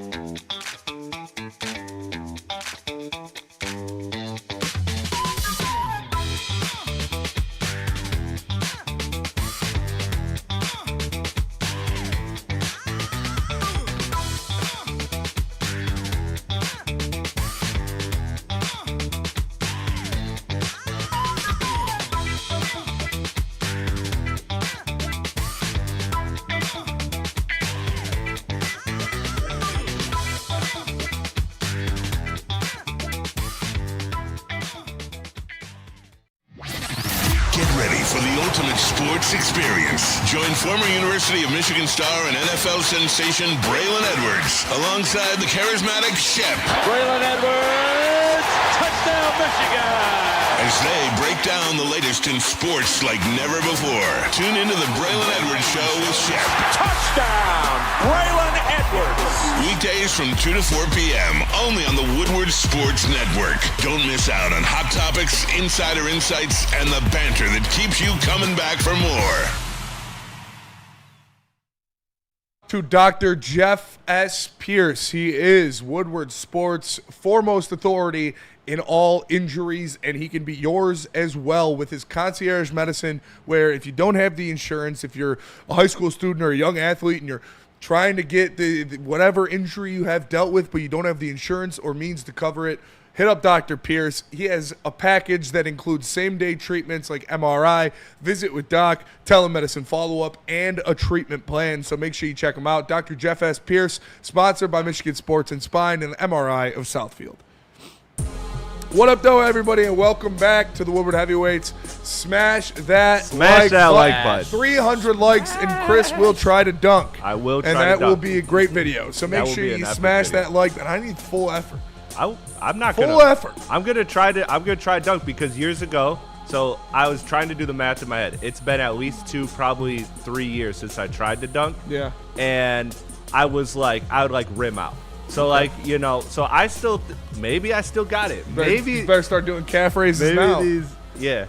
No. You're gonna pop an Achilles like Tom Segura. Dude, and if I don't, chat, this is gonna be the motivation I need to change my fitness around, and then I'm gonna be able to, as I hit this big milestone this year, next year I'm gonna want to dunk if I can't dunk when I do this video. There you go. Raise the sales, says Spenny. Will we get a gym mirror pick today though? Stay tuned. It is shoulder day, and I brought my tank top, so probably. Make sure you smash that like button. Chris Platte, Nick Koloff, Brandon Kool-Aid Dent. I am Spencer Raxter. We are the Woodward Heavyweights. Shout out to Easy taking the fam to see the Sandman downtown today. That should be very, very cool. Shout out Adam Sandler. Shout out Dan Campbell. We've been breaking down a lot of his stuff. Obviously, focused on the injuries, focused on Brian Branch, focused on the upcoming matchup with the Tampa Bay Buccaneers. But before the season, you know, contrary to popular belief now that says the Lions only play bums and they've only beaten bad teams, they had the hardest schedule ever assembled, and it's going to be a crazy. So Dan Campbell knows that we're getting into the meat of the schedule now. You got the bye week coming up after the Tampa Bay Buccaneers, and then you have a division matchup against Minnesota, and then road against Washington and Philadelphia. Here is what Dan Campbell had to say about this stretch of football and what it means for the Detroit Lions. Man, you got to be on point when you play really good teams, and that's what I love about the stretch that's coming. Is we're about to hit a row of them, right? A whole ton of them. And your margin for error is so small. And that's what I told the team today. I mean, that actually fires me up because you have to be on point. You don't get the luxury of making a mistake here and makes mistake there against these type of teams that we're getting ready to play. And when you don't, and you do all the little things right, you learn another way to win, you start getting better. And this is the stuff that really gets you to where you want to be by the end of the year. So it's exactly what we need. It's going to be outstanding competition, and we'll be better for it. We will in the long run. And he's right. You have to execute at an extremely high level if you want to win games against upper echelon teams in the National Football League. We saw that in Kansas City, that the margin of error is so small, especially on the road in a hostile environment going up against the Golden Boy with Taylor Swift watching. Like, you're going to get probably not the benefit of the doubt in most of those calls, to put that lightly. But Dan Campbell knows that these are the things that help teams down the stretch. These are the things that get you battle-tested and ready to go for the playoffs. So, yeah, does Philly look as tough as we thought? No. Does Washington look as tough as we thought they were going to be? No. But these are still road tests, and Tampa Bay, they might not have a lot of their weapons on offense, but they still have an MVP-level quarterback, and they're still coming in here hungry on Monday night. So these are games where you have to execute at a high level. You cannot have miscommunications. You cannot have blown assignments, and those things could make or break a matchup between two upper echelon teams. They absolutely could, but this game, they will not break the Detroit Lions. Like I said, the Lions are set for a bounce back, for a strong bounce back. And Vegas even believes it too. Last time I saw the line was at Lions minus 6.5. Yeah. So they're not only expecting the Lions to come in and rebound, but rebound with a statement win against another NFC elite team in the Tampa Bay Buccaneers. So I think that, this is a great situation for the Lions to be in. Every week is battle tested. We talked about this in the preseason, and it's going to help pay dividends in the playoffs, like you said. So I'm excited for this matchup because I think this matchup is going to, give the Lions players in that locker room what they need. But let me not say that, because I believe that these guys believe it in the locker room. These guys believe it. I don't think they need this game, but they will get this game to show the people that don't believe just how good the Lions are. So I'm ready. I'm locked in. I think this is going to be a game where I think the Lions are going to make a statement out of the Bucs. It'll still feel good, obviously, because it's the Tampa Bay Buccaneers, and they're the number one team in the NFC right now. And Neil talks about it a lot, those spot games on a schedule. Nick called the spot game for the Lions last week, where you look at it on the schedule and you're like, all right, this team's not going to go undefeated. Here's a loss there. For the Tampa Bay Buccaneers, coming into Detroit on Monday Night Football with a banged-up offensive core, going up against a team that just got embarrassed on national television by the refs and by their own players. They're going to be angry. They're going to be hungry. This could be that kind of spot game against the Detroit Lions for the Tampa Bay Buccaneers. I think for sure this is a spot where the Detroit Lions bounce back. So I'm with you, Chris. And I think this crowd is going to be electric as well. Monday Night Football. You got Baker coming in, who beat you last season. You saw Baker in the playoffs, and you saw Baker at Tampa Bay when obviously Jared Goff had that big play. It's turning into a little bit of a budding rivalry here in the NFC with the Tampa Bay Buccaneers and the Detroit Lions. Mm-hmm. And the schedule makers, the way it's been breaking down, that division's been horrible, and the Bucs have been running it, and the Lions are the king of the North. So this is what's up with it. And I think this is a big spot for the Lions, and to get some of their I don't think they lost their confidence either, but just to get in their groove back in terms of their offense rushing the ball. I saw JT, our rush defense has been great. Well, then it's going to be great on great here, because we got to be able to run the rock and establish it early in this game. And I think if we do that, we're going to win this game. And I also want to say this stretch of really tough football, it's going to be good for the Lions in the long run. Like, you already played the Chiefs. You played the Ravens. Obviously not the same this year, but Bengals without Burrow. But this tough stretch of football is going to be better for us in the long run. This team went 15-2 with a pretty easy cakewalk schedule last year. You're not going to have that this year. Nick, and you'll be better for it, Chris. Let me tell you why you should feel good about this offense in this game. The Tampa Bay Buccaneers are bottom 5 in the NFL in red zone. They are a terrible red zone defense. They give up almost 70% of their red zone possessions result in touchdowns or drives. So this is a team that's going to bounce back and bounce back strong, and they're a middle of the pack defense when it comes to third down too. So this is a team that if the Lions run the ball early, and then soften up that box and red zone time. Red zone time, man. It's not going to go good for Tampa Bay, especially when you're missing all your damn weapons. And what are they going to do in the red zone? Another guy who's pissed off, Amon-Ra St. Brown. He dropped the ball. Yeah. He doesn't do that. He knows he doesn't do that. Even though he came back already in that game and made a couple tough catches, that's still going to be in the back of his mind, and he's going to want to go out there and go for 8 catches, 150 yards, and a touchdown. So I expect Amon-Ra to have a pretty damn good game in this one. Our guy, Ed O'Neill, in the Woodward Sports Chat with a super chat, he said, don't look now, but we play Tampa Bay again next year. And, yeah, Nick is right. It's a budding rivalry, and budding rivalries normally tend to resolve or happen in the playoffs, and we beat the Bucs in the playoffs. If we want to get to the NFC Championship game and the Super Bowl, we're probably going to have to get through the Bucs again this season. So this might not be the last time you see the Bucs this year. And you're going to have to go out there and you're going to have to put the hurt on them, because they're not going to simply give you the win. Honestly, if we go to Tampa Bay, I'm in that B. If we have to go to Tampa Bay, We do own Tampa. I got some family over there. I am there. That would be pretty sweet. We got some real Fire estate the over cannons. there. Yeah. I think, you saw it. Dan Campbell spoke about it. Everybody spoke about it. Jared Goff spoke about it.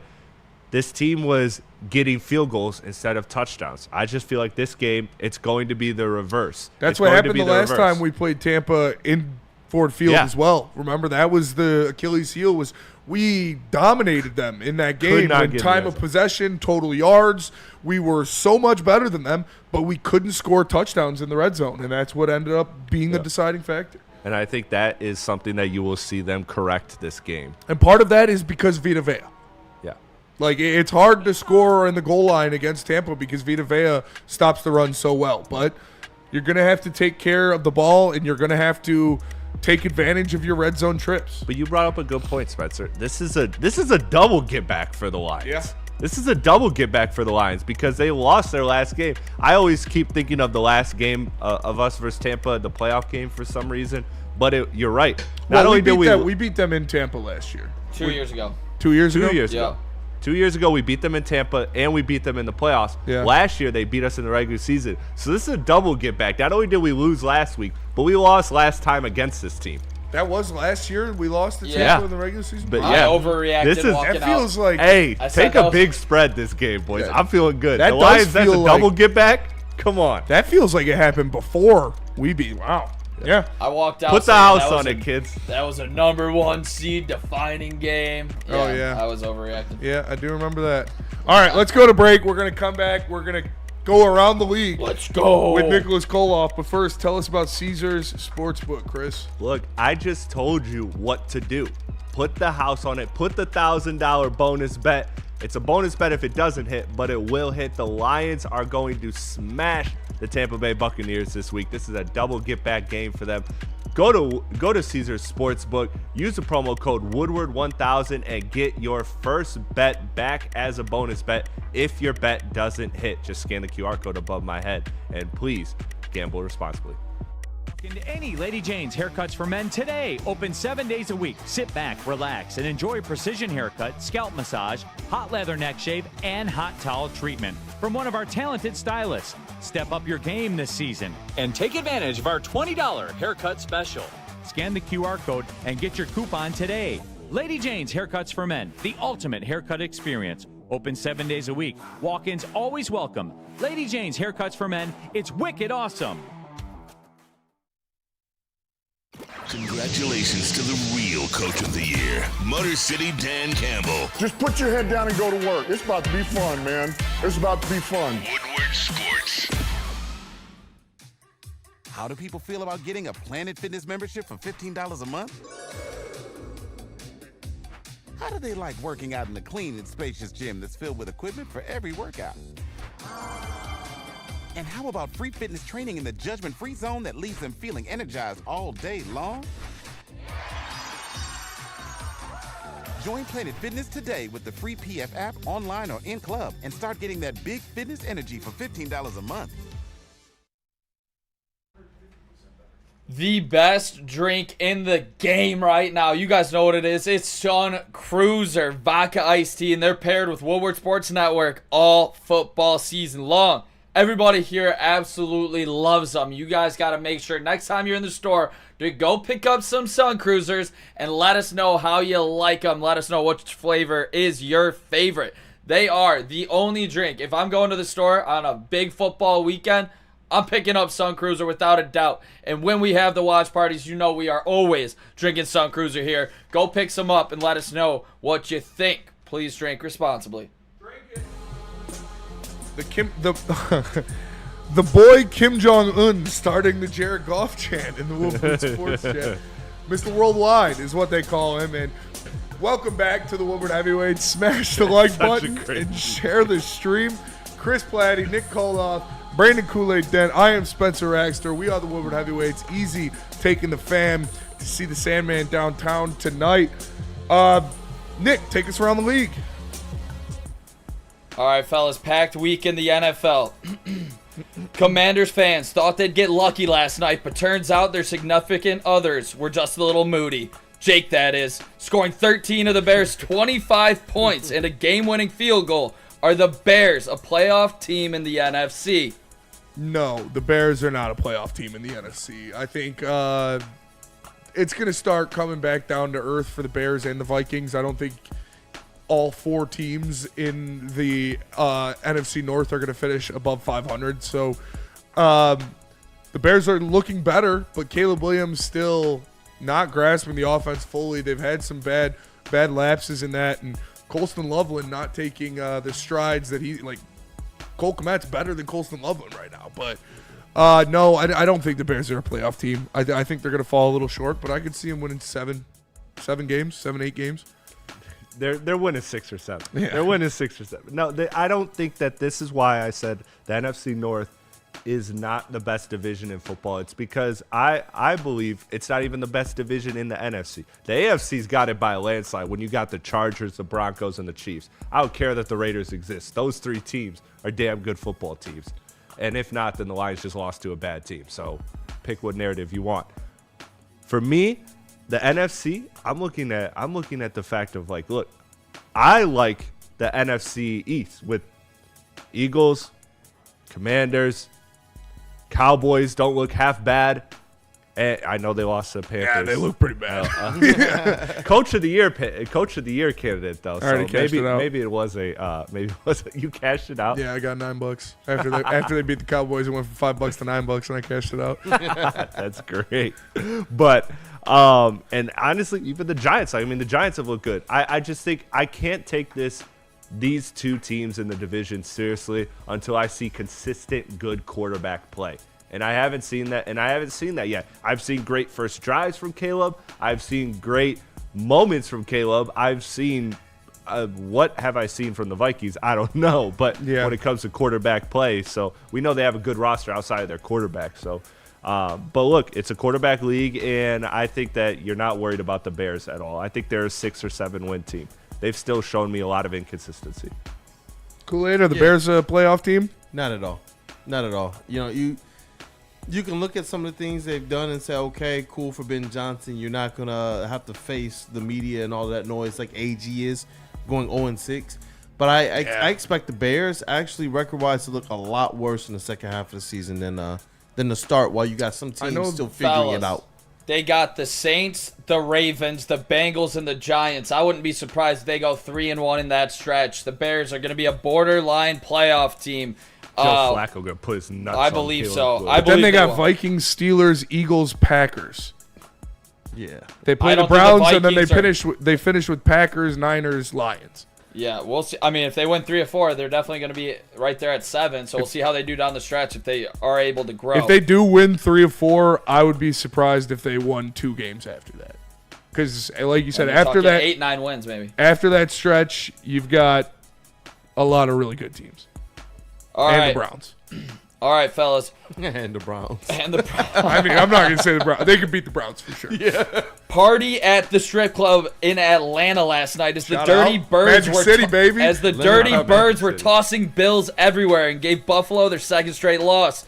Is this win more on the Atlanta Falcons being a playoff team or the Bills being frauds?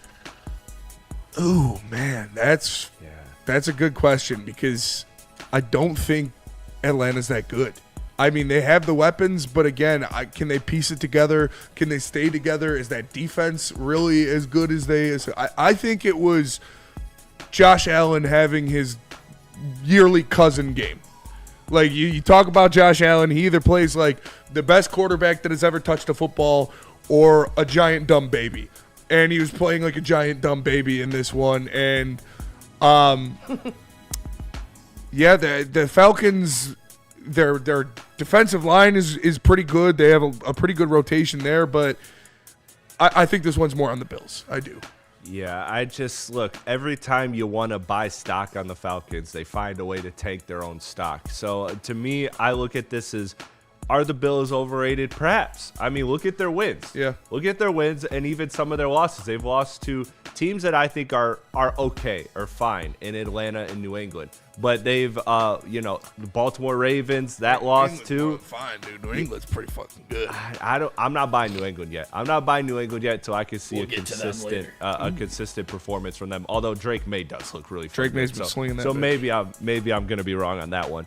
But I'm looking at this and I'm not seeing a path for Atlanta to actually be for real yet until they string together consistent wins. The Bills, are they contenders? Yeah, because you have Josh Allen, but I feel like they're a team with a high floor and that ceiling is just above the floor. So I think they're just going to be a good 10, 11 win team. They're going to be in the mix. It's going to be why not us this year. That's what it always is with the Bills, and we'll see if they can get it done in the playoffs. So Tell you what, the Bills better tighten up or they're going to lose that division. Dolphins? Yeah. Fins up. To his back. Yeah, you know what? I think it is something more on the Bills. I'm not going to take anything away from the Falcons because I believe when you have a player as special as Bijan Robinson, then that activates your any given Sunday ability. And sometimes you just get caught bad. Yeah, we've seen the Lions go and a player just have a field day against him. And it's like, where did this come from?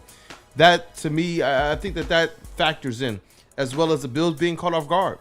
You get sucker punched 1-2, and all of a sudden you're playing a little bit more catch up than you thought before you thought you were gonna play from ahead. So, for me, more on the Bills than anything. Yeah, I'm going to give this one to the Falcons. I think they got bold in the draft. They went and upgraded that defensive line with two badass ends, and you see what it can do to an elite quarterback like Josh Allen. He was kind of all over the place at times last night. So I think the Atlanta Falcons getting ballsy and going up and getting the two defensive ends after, getting Drake London, Bijan Robinson, Kyle Pitts, as much as you want to make fun of him, and going out and getting some upgrades at offense. They finally did it to their defensive line, and it looks like it's helping everybody else out. Jets, Jets come crashing down in London as the team moves to 0-6 and can't throw the ball. What happens first? Aaron Glenn gets his first win, or Mark Sanchez gets out of prison? Oh, goodness. That was a good one. Wasn't expecting that. Let me check the Jets. Let me check the Jets schedule, dude. I mean, they look fucking bad, bro. They play the Bengals. They got Panthers, Bengals, Browns. Jets on Jets. You gotta win a game. You gotta win one of those. If you don't win one of those, you got the Saints on December 21st, and that's all you got. So yeah, the Jets will get their first win in the next couple weeks. They'll beat the Bengals. Oh my god. That was great. That was great. That was great. Yeah, I'm with Spenny. They're picking up one of those wins. What was the order of them? Panthers, Bengals, Browns. They play the Panthers this week. I think they get it against the Browns. And then they play the Bengals. The Browns or the Panthers are my pick. And then they got, they do play the Ravens if Lamar's not back. That's true. And they play the Dolphins and the Saints. Do you shut down Lamar? Is it no? At that point. No, you still got a chance to win the division. I don't think you could shut them down. Oh, yeah, that's true. That division's bad. Pittsburgh is dying to be mid. Yep. And they're due for a loss. I got a quick follow-up on the Jets. Would you trade off Garrett Wilson, Sauce, and defensive tackle Williams, and any interest in any of those players for the Lions? Well, yeah, I mean, you're not going to get any of them, but Yeah. I would have interest in all of those guys. But, yeah, none of them are going to come to Detroit. Would you sell them off if you're the Jets? Would you trade them off? Probably. I probably would. When you look at that roster and those guys, you just paid Sauce and Garrett Wilson. Yeah. So you don't get rid of that. I don't know if you can, but with the way the roster is set up, man. And what's the future quarterback? There's no good quarterback prospects in the draft this year. So maybe you trade Quinn Williams. I don't know.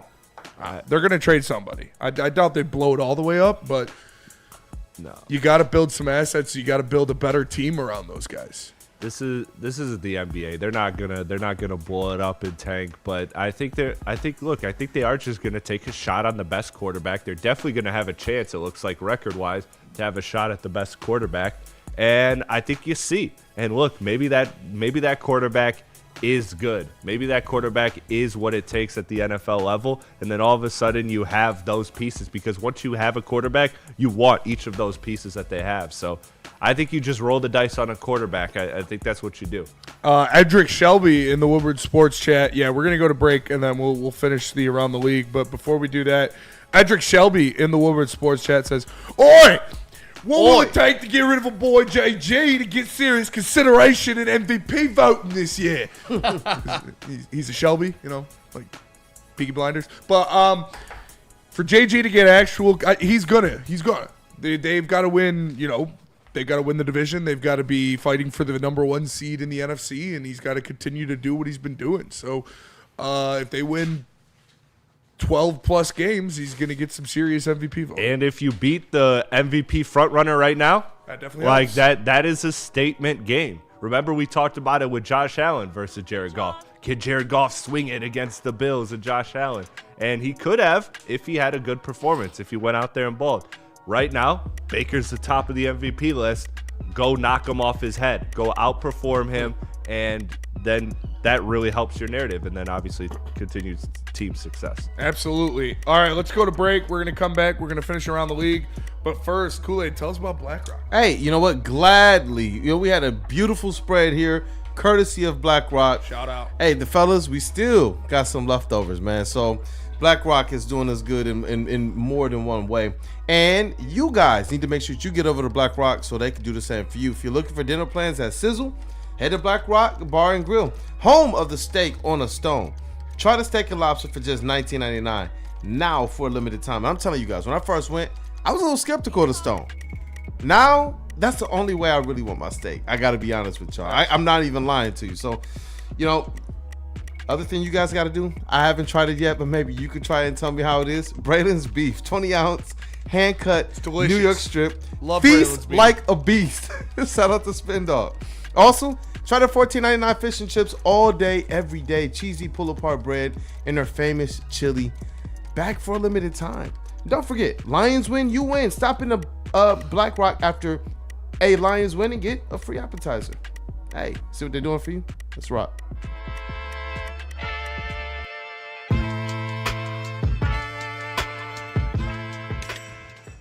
Hey, Tony, what's up, bro?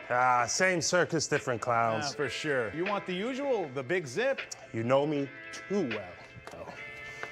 I threw a little something extra in there for your ma. Oh, Hope man. she's doing all right. Ay, guy, sei un santo. You're a saint. All right, buddy, we'll see you next time, okay? Grazie. Walk into any Lady Jane's Haircuts for Men today. Open 7 days a week. Sit back, relax, and enjoy precision haircut, scalp massage, hot leather neck shave, and hot towel treatment from one of our talented stylists. Step up your game this season and take advantage of our $20 haircut special. Scan the QR code and get your coupon today. Lady Jane's Haircuts for Men, the ultimate haircut experience. Open 7 days a week. Walk-ins always welcome. Lady Jane's Haircuts for Men, it's wicked awesome. How do people feel about getting a Planet Fitness membership for $15 a month? How do they like working out in a clean and spacious gym that's filled with equipment for every workout? And how about free fitness training in the judgment-free zone that leaves them feeling energized all day long? Join Planet Fitness today with the free PF app, online or in club, and start getting that big fitness energy for $15 a month. Les Stanford Chevrolet Cadillac Buick GMC. Make sure you guys smash the like button and go over to lesstanford.com. My guy Goran will get you into the car of your dreams that fits your budget. Tons of deals to help everybody. And like I said, the best customer service you can ask for. So go to lesstanford.com. Les Stanford Chevrolet Cadillac Buick GMC. What up, though, everybody, and welcome back to the Woodward Heavyweights live on Woodward Sports. Make sure you smash that like button. Smash. For Chris Platte, for Nick Platte Pola, Pods, Rap K. For Brandon Kool-Aid Dent, I am Spencer What up, Raxter. We are the Heavyweights. Make sure you guys smash the like button and subscribe to the channel. Before we left, we were doing Around the League. Nick, why don't you clear that up? We got a couple more, and then we'll get the mailbag. All right, let's go, fellas. Finns get shocked by the Bolts as they blew a 27-26 lead with under a minute to the Chargers. How many weeks will Mike McDaniel last as the Dolphins head coach? And will the Chargers win their division? No, the Chargers won't win the division. Mike McDaniel, how many more weeks? When's their bye? Or Yes. you're saying How that's many a good more question. weeks does Mike McDaniel have left as a 1-win team?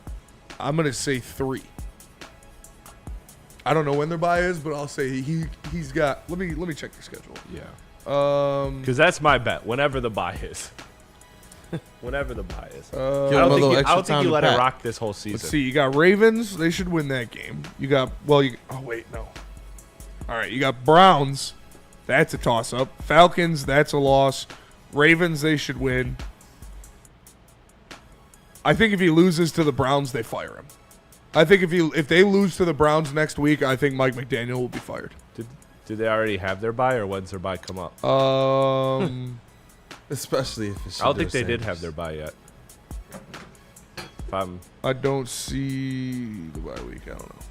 Oh, it might just like skip the. Yeah, week. I'm trying to see which one skips the furthest. Their bye week is 1, 2, 3, 4, 5 in 5 weeks. Oh shit. Yeah. He's not going to survive. He's got Browns, Falcons, Ravens, Bills, Commanders, then a bye week, and then you play the Saints. Could lose all Oh, those that games. could get ugly. I think if they lose to the Browns, I think he's gone. Yeah, because the longer that lasts, the uglier that's going to get. That's that could get really, really ugly. And I don't even understand how he's still the guy. Like I don't. When you look at Tua and all this stuff, and him stepping out and talking about, oh, this is from leadership on down, and some of the comments, I'm just like, does anybody have control of the locker room ultimately? Yeah. I don't know, dude. Does Tua outlast Mike McDaniel? I don't know. Yeah, Tua's Tua not has going to. anywhere. Yeah, he has to. They But I paid understand Tua. his sentiment. All right, fellas. Aaron Rodgers in his spiritual journey finally paid off as he manifested a 6'4", 230-pound beast at wide receiver named DK Metcalf and a 4-1 record. What will their record be at the end of the season, and does Mike Tomlin get a playoff win? No, they will not get a playoff win. No. They're going to make the playoffs, but I think they see the Patriots or the Bills, and they lose. You've got Bengals, they'll win that. They lose to the Steelers. They'll lose. Wow. Or they'll lose. They got Packers, Colts, Chargers. Aaron I think Rodgers you would lose beat 2 himself. of those games. So they'll be around 11, 12 wins. You got Dolphins, Browns, Bengals. Those are all very winnable games. Bills don't look like world beaters right now. The AFC is starting to The thin out a Steelers little don't bit. really look like world beaters that much either, though. You know, they've skated by a couple of these wins, but they got blown out by the Seahawks. Barely beat the Jets. I know that was week 2, or week 1, but still. Man, it's going to be a Mike Tomlin team. It's to say they're going to win enough games to get through. They'll have around 11 or 12 wins at the end of the season, and no, I don't think they're going to win a playoff game. I think they're going to be closer to 9 or 10. Like, I think this team always finds a way to be 9-8, and this year they will break that curse, and they will be 10-7. I feel like this team, like you said, they're skating by on a lot of wins. And look, the durability, terrible division. The durability, they are in a terrible division, but the durability of the quarterback has to come in question. Like, I don't know how well Aaron Rodgers is going to look as this season progresses. So True that. to That me, is, yeah. give me if their line is at like 10.5, give me the under. I would take Kool-Aid. 10.5. I would take the over on that any day of the week. Kool-Aid, do they win a playoff game? No. I don't think they win a playoff game, but a lot of the points I was going to say, the fellas have already laid it out quite well. They're going to make some noise in the regular season, but fall flat in the first round. Yeah, and you get a team like, the Jaguars or the Bills. If the Patriots win the division, yeah, you see the Bills in the first round, or you see the Jaguars in the first round, like they'd take it to them. Oh, when the Pats come marching in. I When the think the Pats come marching in. Patriots hold off the Saints to move to 4-2. Will they win the AFC East, and will Mike Vrabel win Coach of the Year? Yes and yes. I think both things are going to happen. I think they will win the AFC East. Drake May talk about MVP candidates. Like Drake May is climbing up the ranks of MVP candidates. Their defense is lights out. They've got 2 fantastic cornerbacks. Stephon Diggs is having a resurgence. And Mike Vrabel's teams, they play hard. They play physical. Like we already talked about the Bills not being everything they're cracked up to be. Obviously, the Dolphins are dog water, and the Jets haven't won a game. So, yeah, I think I could see the Patriots. I think I've been on the Patriots for a little while now, ever since the moves that they've been making in the draft. I liked them a lot last year. Obviously, it didn't come to fruition as much as I thought, but this year you get Vrabel in there. You got these boys churning. Yeah, I think they'll win the division this year. I think they're a run game away from winning the division. I think if they go out and they get a guy like, say, the Ravens sell on Derrick Henry or some type of move like that, would be crazy. I think this team can, and they don't need to get something that big of an upgrade in order to get there. I could definitely see that happening. But I could see that happening. So to me, I'm looking at a situation where this team, and maybe it's because I have Trayvon Henderson in 2 leagues, and I got and bad taste, but this run team, this run offense is not it for them. It is not working, and you gotta get Stevenson out the game, dude. He fumbles every single time. They are a good run game away from being there, because Drake May has showed me what he needs to at quarterback. I'm in on Drake May. Maybe they make a deal. Maybe they make a deal in division, and the Jets don't fully blow it up, but they trade a Breece Hall to the Patriots. That could be something. Because I don't know if Baltimore would completely sell on the Henry and Lamar backfield, but they're definitely maybe A-Chain. Those are both in the division though. A-Chain and Breece Hall. So I don't know if those get done, but yeah, the Patriots definitely need to get somebody that's going to not fumble as much at running back. But I like the team a lot. Yeah, that was the heavyweight huddle. Shout out Nick. Fire and Ice. Shout out to Nick. And Fire and Ice. Some awesome questions. Make sure you guys smash that like button. We're going to go to break. We're going to come back, get your mailbag questions in the chat for all of us here. But first, Nick, tell us about Ben Johnson. So close to Pistons. So close. Corporations, the government, even your insurance company will do whatever it takes to minimize their liability and withhold your compensation. So when something goes wrong, make Ben Johnson your first call and get a fighter in your corner. Contact Ben today at benfights.com.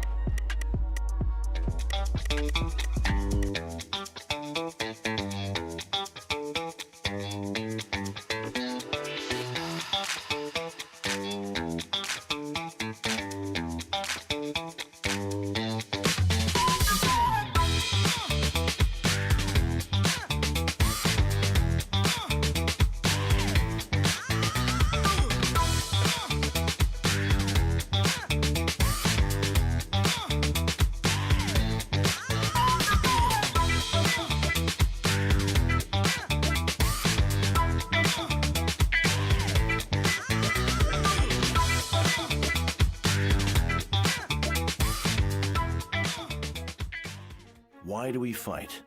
We fight to protect the innocent, to hold the powerful accountable, to bring the oppressors to justice. Why do we fight? We fight to secure and preserve our civil liberties, to get each and every one of our clients the justice they deserve, and to make the lives of real people just like you whole again. benfights.com.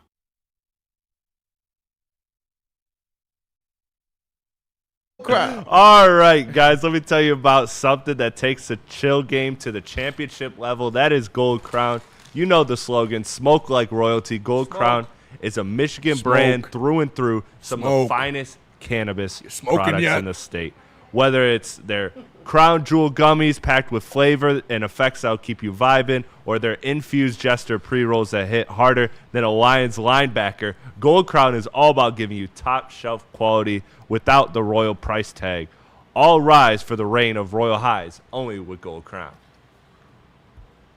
What up, though, everybody, and welcome back to the Woodward Heavyweights Live on Woodward Sports. Make sure you smash the like button and subscribe. I am Spencer Raxter. He is Chris Platte. We got Kool-Aid in the TD booth and Nick Koloff in sound. And since you guys are here, since Kool-Aid's here, since Chris is on the desk, mailbag from DNC ENT. Finish this sentence. Cade, Ivy, Asar, Tobias, Duran will be a top blank unit in the NBA. Give me a top 8.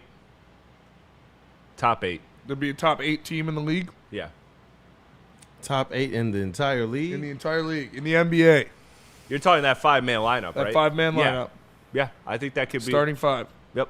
I actually think, I agree with that. I do think that Cade raises that just a little bit. I think that's as is, with Ivy not taking any steps forward. With Asar not taking any steps forward. You saw that unit really got to get out and run.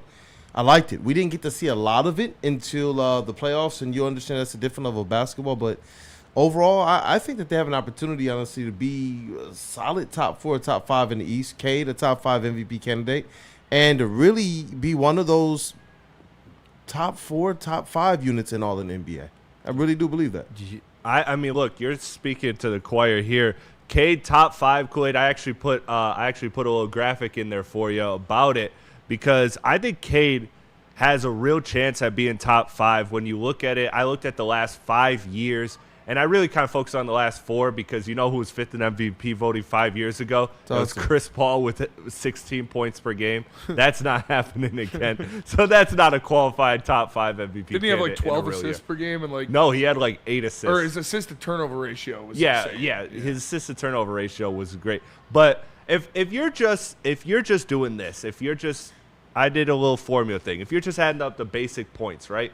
Points, rebounds, assists, the 3 main categories in MVP, right? I looked at it, and the 5th place averages about 38, 39 of those a game. And Cade last year had 41. So he's already in that ballpark in terms of points, rebounds, and assists per game needed as a formula to be a top 5 MVP candidate. And last year, he was 7th. And if you look at the graphic, top 5 MVP candidates last year, you're telling me Cade can't make this jump? Cade can't jump Jason Tatum, who's obviously out, LeBron James. Now, make no mistake, Ant Edwards, Wemby, Jalen Brunson, there's some names that are coming, but you can't jump Donovan Mitchell, Jason Tatum, LeBron James.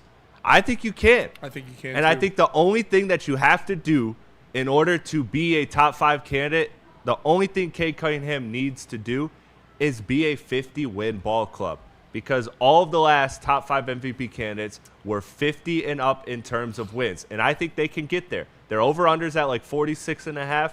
I think with the weak Eastern Conference, Cade could get to 50. He's already got the MVP quality numbers, the top 5 MVP quality numbers. So all you need is the team success and the signature moments, which he showed last year on defense and offense. So I think Cade Cunningham has all the makings to be a top 5 MVP candidate. I think that is a pretty low bar to put.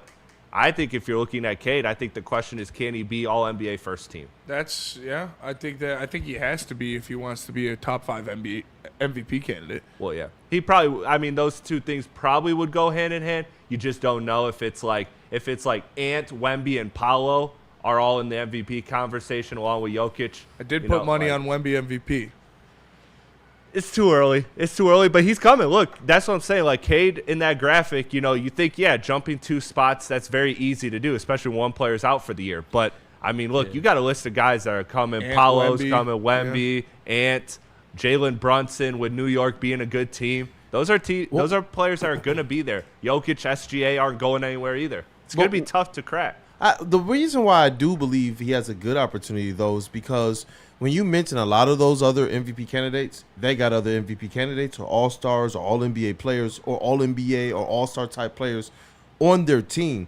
Whereas Cade Cunningham, there's not a lot of people right now who are willing to go and bet that Jaden Ivey's going to be an all-star or that Jalen Duran's going to be an all-star. There's not people outside of Detroit that are saying that. I was going to say, I think if that doesn't happen, then the Pistons aren't going to be a top 5 seed in the East. Oh, yeah. No, I'm bullish. You need those guys to step up. Yeah, I'm bullish on that core. Mm-hmm. But there's not a lot of people right now who are saying that Jaden Ivey is going to unseat one of the current all-stars in the East. And that's what I mean. When you look at Jalen Brunson, even he has a Karl Anthony Towns on his team. Cade Cunningham, if he puts up those stats we're talking about and gets those dubs, do you understand how much of that's going to be looked at as what he's been doing to pull it, no matter what the supporting cast is going to be.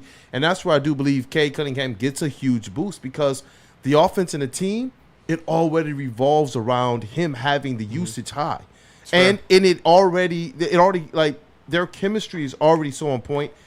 The as it related to what they were doing in the front office to bring in that one voice for Trajan, that leadership they've been looking for, the vets they've been looking for years, that's just Cade Cunningham now. I asked multiple players and JB Bickerstaff at Media Day and during the first couple weeks of training camp about the leadership, about those vets that are missing. And the thing that they continue to come back with is, this is Cade's team. This is Cade's voice. He leads by example. When it's time to get on our head, he does that. But when it's time to tell him something too, or to try and let him know something too, he's been very, very receptive to that and open to that. So I do believe this is a big year for one Cade Cunningham, where everything is in alignment. Your coach, your front office, and his play. Yeah, absolutely. You're going to need him to take a step forward. You're going to need him to be that MVP if you do want to make a push, possibly, at an Eastern Conference Finals this year. But that'll do it for us today. Appreciate you guys tapping in. Make sure you smash that like button. For Chris, for Nick, for Kool-Aid, I'm Spencer. We're the Heavyweights. We'll catch you guys tomorrow. Shout out to Kool-Aid. Peace. Thank you. Shout out to Kool-Aid. No, shout out to the heavies, man. Smash that like button for the boys. Smash.